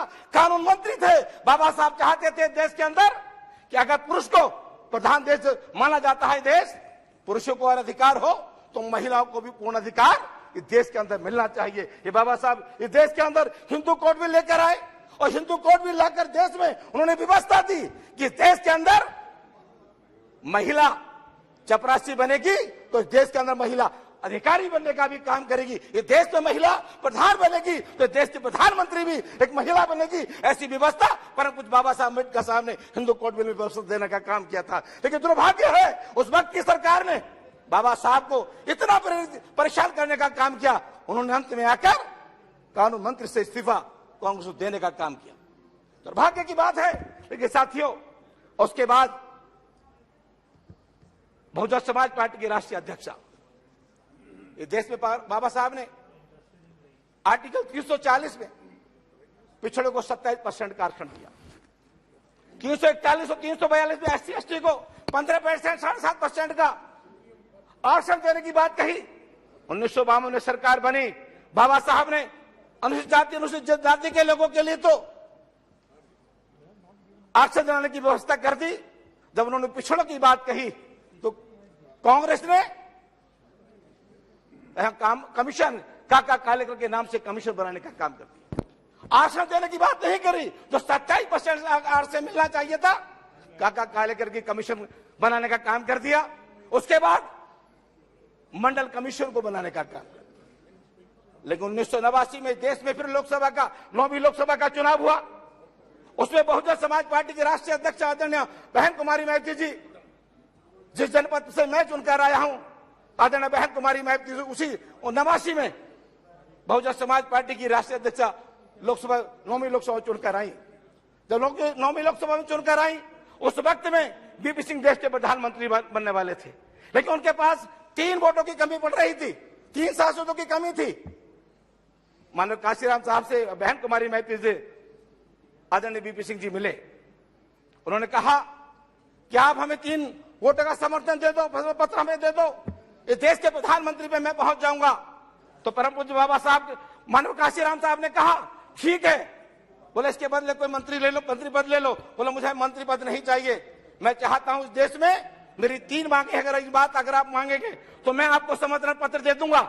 कि बड़ी खेद की बात है कि कांग्रेस के इतने लंबे समय से इस देश के अंदर कांग्रेस की सरकार ने नाचने वालों को, गाने वाले को, खेलने वालों को तो भारत रत्न की उपाधि सम्मानित करने का काम किया, लेकिन जिस व्यक्ति ने देश का संविधान लिखा उसे भारत रत्न की उपाधि सम्मानित करने का काम कांग्रेस ने नहीं किया। मैं चाहता हूं, मैं समर्थन आपको दे दूंगा, लेकिन आपको सबसे पहले परम पूज्य बाबा साहब अम्बेडकर साहब को भारत रत्न की उपाधि से सम्मानित करना पड़ेगा। बीपी सिंह जी ने कहा ठीक है, मैं आपकी शर्त को मानता हूं। दूसरी हमारी मांग है कि देश धर्मनिरपेक्ष देश के नाम से जाना जाता है, इस देश पे सबको बराबरी का अधिकार है, संविधान के तहत सबको बराबरी का हक है। ये देश सभी धर्मों का सम्मान करता है, इसलिए किसी भी धर्म को ये इजाजत नहीं कि दूसरे धर्म का शोषण ये देश के अंदर करने का काम कोई व्यक्ति करे। और तीसरी मांग मानव काशीराम साहब ने कहा कि जो मंडल कमीशन की रिपोर्ट इस देश में अभी तक लागू नहीं हुई, परम पूज्य बाबा साहब अम्बेडकर साहब ने संविधान में 27% का आरक्षण इन पिछड़े समाज के लोगों को दिया है। मैं चाहता हूं देश के अंदर कि मंडल कमीशन की रिपोर्ट लागू हो और पिछड़े समाज को तो आर्टिकल 340 में ये व्यवस्था दी थी कि 27%, चाहे वो नौकरी में हो चाहे वो राजनीति में हो, उनको हक और अधिकार मिले। बीपी सिंह जी ने उस वक्त हाँ कर दी, प्रधानमंत्री बन गए, परम पूज्य बाबा साहब अम्बेडकर साहब को भारत रत्न की उपाधि से सम्मानित कर दिया। लेकिन जब मंडल कमीशन की रिपोर्ट को लागू करने की बात आई तो बीपी सिंह जी भी हिबा वाली करने लगे। उन्होंने मंडल कमीशन की रिपोर्ट को लागू नहीं किया। माननीय काशीराम साहब ने कहा अगर आप मंडल कमीशन की रिपोर्ट लागू नहीं करोगे तो मैं वोट क्लब हाउस में धरना दूंगा। उन्होंने वोट क्लब हाउस में धरना दिया और कहा बीपी सिंह जी से कि देश हमारा, राष्ट्र तुम्हारा नहीं चलेगा, नहीं चलेगा। ये नारा माननीय श्री काशीराम साहब ने देने का काम किया था और कहा था बीपी सिंह जी की सरकार में कि हम वोट से लेंगे पीएम और सीएम और आरक्षण लेंगे एसपीडीएम, ये नारा दिया। और साथ ही बाद में माननीय काशीराम साहब ने जब वोट क्लब हाउस में 6 महीने तक धरना चलता रहा, माननीय दोनों धरना चला तो बीपी सिंह जी जब कहने लगे कि अगर आपने मंडल कमीशन की रिपोर्ट लागू नहीं की तो मैं आपकी सरकार को गिरा दूंगा। तो उस वक्त में फिर रात को 12 बजे देवीलाल जी उस वक्त प्रधानमंत्री हुआ करते थे, वो प्रधानमंत्री हुआ करते, उनसे मिले माननीय काशीराम साहब कि आप चिंता ना करें, आप मंडल कमीशन की रिपोर्ट की मेरी वकालत करो, मैं आपको अगला देश का प्रधानमंत्री देखना चाहता हूं। वहां से माननीय काशीराम साहब की तरफ को देखकर बोले तुम्हारे पास 3 तो सांसद हैं, तुम मुझे देश का प्रधानमंत्री कैसे बना दोगे? बोले मैं ऐसे बना दूंगा कि मैं 22.5% खुद बैठा हूं और 54% की वकालत कर रहा हूं पिछड़ों को वोट का अधिकार, पिछड़ों का आरक्षण को लागू करने के लिए। तो सारे 85% के लोग तुम्हें वोट देंगे, तुम्हें देश का प्रधानमंत्री बनने से कोई रोक नहीं सकता। तब ये बात चली पता बीपी सिंह को। बीपी सिंह ने रात को 12 बजे माननीय प्रधानमंत्री जी ने अपनी कैबिनेट को बुलाया और देश के अंदर 27% का आरक्षण मंडल कमीशन की रिपोर्ट को लागू करने का काम किया। कांग्रेस चाहती इस मंडल कमीशन की रिपोर्ट को, तो आज पिछड़े समाज के लोग तो बात करते हैं कि अगर पिछड़े समाज के लोगों को 27% का आरक्षण, चाहे वो हिंदू हो चाहे हमारे मुस्लिम भाई हो, 27% के आरक्षण की बदौलत तो आज नौकरी और जो पा रहे हैं, तो आज नगर निगम, नगर पालिका, जिला पंचायत अध्यक्ष, जिला पंचायत पे चुनाव जीत कर जा रहे हैं, ये किसी और की बदौलत नहीं, परम पूज्य बाबा साहब अम्बेडकर साहब के आर्टिकल 340 के 27% के आरक्षण की बदौलत ये लोग जीत कर जा रहे हैं। तो मैं चाहते ना कहते मानवर आपसे इतना कहना चाहता हूं, आज 75 साल इस देश की आजादी को हो गए हम लोग। कृपया समाप्त कीजिए। लेकिन दलितों के साथ जो बाबा साहब ने संविधान में व्यवस्था दलितों को दी थी, वो अभी भी वो अपने अधिकार से वंचित है। बड़ा दुर्भाग्य के साथ मैं कहना चाहता हूं कि राजस्थान का एक दलित समाज का युवक मुंह से रखना तो रखता है, उसकी हत्या कर दी जाती है। मध्य प्रदेश में दलित के ऊपर पेशाब करने की घटना घटित होती है। पूरे देश में दलितों के ऊपर जो शोषण हो रहा है, तो मैं आपके माध्यम से सरकार से कहना चाहता हूं कि ये देश में अगर आप चाहते हैं कि तरक्की बढ़े तो आप दलितों के शोषण को रोकने का काम करो, दलितों को उनके बराबरी के अधिकार में लाओ और दलितों की लड़ाई को अपनी लड़ाई की लड़ो, वो भी आपके अपने परिवार के हैं। तो मैं आपके माध्यम से इतना कहना चाहूंगा कि 75 साल में आज हम लोग संकल्प लें कि जब नए संसद भवन में हम प्रवेश करें, इस लोकतंत्र के इस मंदिर से, पुराने मंदिर से जाकर नए मंदिर हम जाएं, तो वहां पर सरकार की सोच बदले और पूरे देश में जो दलितों के ऊपर अत्याचार हो रहा है वो अत्याचार बंद हो और हर दलित को न्याय मिले। बहुत बहुत धन्यवाद। आपके माध्यम रखना चाहता हूं। आपका बहुत बहुत धन्यवाद। धन्यवाद। श्री एसटी हसन जी। बहुत बहुत शुक्रिया सर, आपने मुझे इस डिबेट में बोलने का मौका दिया। 75 साल का इतिहास सुबह से हम लोग सुन रहे हैं। अच्छी बातें भी हैं, मीठी भी हैं, खट्टी भी हैं, सभी कुछ है। हमने प्रधानमंत्री जी का पहली बार सकारात्मक भाषण भी सुना, जिसमें पहली बार हमने देश के एक बहुत बड़े राजनीतिक इंसान जवाहरलाल नेहरू जी की तारीफ इस दल से पहली बार सुनी। वो फ्रीडम फाइटर जो 9 साल तक जेल में रहे और उन्होंने देश को उस वक्त संभाला था जब हमारे देश में गाड़ियों में लकड़ी के पहिए चला करते थे, साइंस टेक्नोलॉजी में हम कहीं नहीं थे। धीरे धीरे हम आगे बढ़े और हम इस दौर में आ गए कि जहां सोफिस्टिकेटेड गाड़ियां और हर तरह की सुविधाएं हमें मैसर हैं। ये हमारी तरक्की होती चली गई। सर, मैं जब पहली बार सदन में आया, मैं तो पहली बार का सांसद हूं, मैंने सदन का शेप देखा, मुझे बापू का वो रंग बिरंगी गुलदस्ता याद आ गया। यहां पे हर धर्म के लोग, हर जाति के लोग, हर भाषा बोलने वाले लोग, हर रंग के लोग मौजूद थे और इस गुलदस्ते की खूबसूरती मैंने इस पार्लियामेंट के अंदर देखी। सर, हमने वो दौर भी देखा था, जवाहरलाल नेहरू जी के बाद बहुत मिसेस इंदिरा गांधी भी तशरीफ लाई और इंदिरा गांधी के जमाने में जब हमने एटॉमिक ब्लास्ट करा था, हम एटॉमिक पावर भी बने थे, वो भी पल हमारे लिए स्मरणीय है और गौरवशाली है।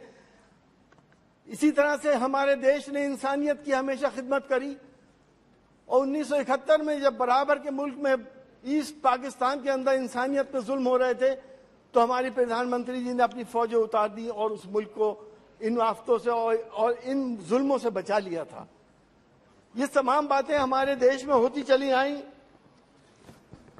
सर, हम ये जानते हैं बहुत सी चीजें नकारात्मक भी हमने देखी। इस 17वीं लोकसभा में हम आए, हमारे एक साथी हमारे साथ थे जो देश के नेता हैं, जिनको ऐसे ऐसे चार्जेस में फंसाया गया जिनका नाम आजम खान साहब है, वो इसी हमारे कोलीग थे। कहीं मुर्गी चोर, कहीं बकरी चोर, कोई भैंस चोर, अब पता नहीं क्या क्या उनके ऊपर इल्जाम लगाए गए और आज भी उनको टॉर्चर किया जा रहा है। उस नेशनल लीडर के साथ ये सब कुछ हुआ और जब हमने अपने संरक्षक से शिकायत करी तो मुझे अफसोस के साथ कहना पड़ रहा है कि हमने अध्यक्ष जी को भी बहुत असहाय पाया। हमने प्रधानमंत्री जी से मिलने की कोशिश करी, हमें टाइम नहीं मिला। सर, प्रजातंत्र में ये परंपराएं हमारी समझ में नहीं आती कि प्रजातंत्र इस तरह से आगे बढ़ेगा या नहीं बढ़ेगा। हमने 17वीं लोकसभा में सर हमारे कुछ ऐसे बिल पास हुए, सीए आ गया, 3 तलाक का बिल आया, 370 को हटाया गया, जिससे हिंदुस्तान की दूसरी बड़ी आबादी मुसलमानों की दिल आजारी हुई। और इसका संदेश क्या गया देश के अंदर? संदेश ये गया कि किसी को हिजाब पे परेशानी होने लगी, किसी को नमाज पे परेशानी होने लगी, किसी को मस्जिद पे, किसी को मदरसे पे परेशानी होने लगी। क्या ये वही बापू का देश था जहां पे हम सब ने प्यार मोहब्बत से मिलके मंदिरों के तहखाने में एक तरफ नमाज पढ़ते थे, एक तरफ पूजा करते थे? हमने इस तरह से देश को नहीं समझा तो आगे आने वाला भविष्य हमारा अंधकार में है। हमें प्यार मोहब्बत से आगे बढ़ना पड़ेगा। हमने सर कानून पास करे। हम चाहते हैं कि हम इस लोकसभा से दूसरी लोकसभा में जा रहे हैं। हम चाहते हैं कि हमारा प्यार मोहब्बत, सांप्रदायिक सौहार्द, सर्वधर्म संभाव और वासुदेव कुटुंबकम के फंडामेंटल पे हम आगे बढ़ें, तभी हम दुनिया में महाशक्ति बन सकते हैं। हम नई पार्लियामेंट के अंदर सर चाहते हैं कि वुमेन रिजर्वेशन बिल आना चाहिए। समाजवादी पार्टी उसकी पक्षधर है, लेकिन समाजवादी पार्टी चाहती है कि SC, ST और OBC और मुस्लिम्स का भी उसके अंदर अलग से रिजर्वेशन हो और ये रिजर्वेशन पार्टियों के ऊपर लागू हो, इलेक्शन कमीशन के ऊपर नहीं लागू होना चाहिए। पार्टियां अपने हिसाब से वुमेन्स को टिकट दें। कहीं ऐसा ना हो कि जहां जहां हमारे बड़े बड़े नेता खड़े होते हैं, अगर इलेक्शन कमीशन उनसे नाराज है तो उसको महिला डिक्लेयर कर दे। सर, हम चाहते हैं कि नई पार्लियामेंट के अंदर प्लेस ऑफ वर्शिप एक्ट को और स्ट्रेंथन किया जाए ताकि एक सांप्रदायिक सौहार्द बने। लोग मौका उठा रहे हैं देश के सांप्रदायिक सौहार्द बिगाड़ने का। अगर प्लेस ऑफ वर्शिप एक्ट को आप और स्ट्रेंथन करेंगे, प्लीज सुन लिए, स्ट्रेंथन करेंगे तो हम प्यार मोहब्बत से, एकता से और सांप्रदायिक सौहार्द और गंगा जमनी तहजीब से अपनी नस्लों को ये तहजीब दे के चले जाएंगे। वरना हमारी नस्लें, यकीन जानिएगा, हमें कभी याद नहीं करेंगी। वो हालात पैदा ना हो जाएं। आज देश की दूसरी बड़ी आबादी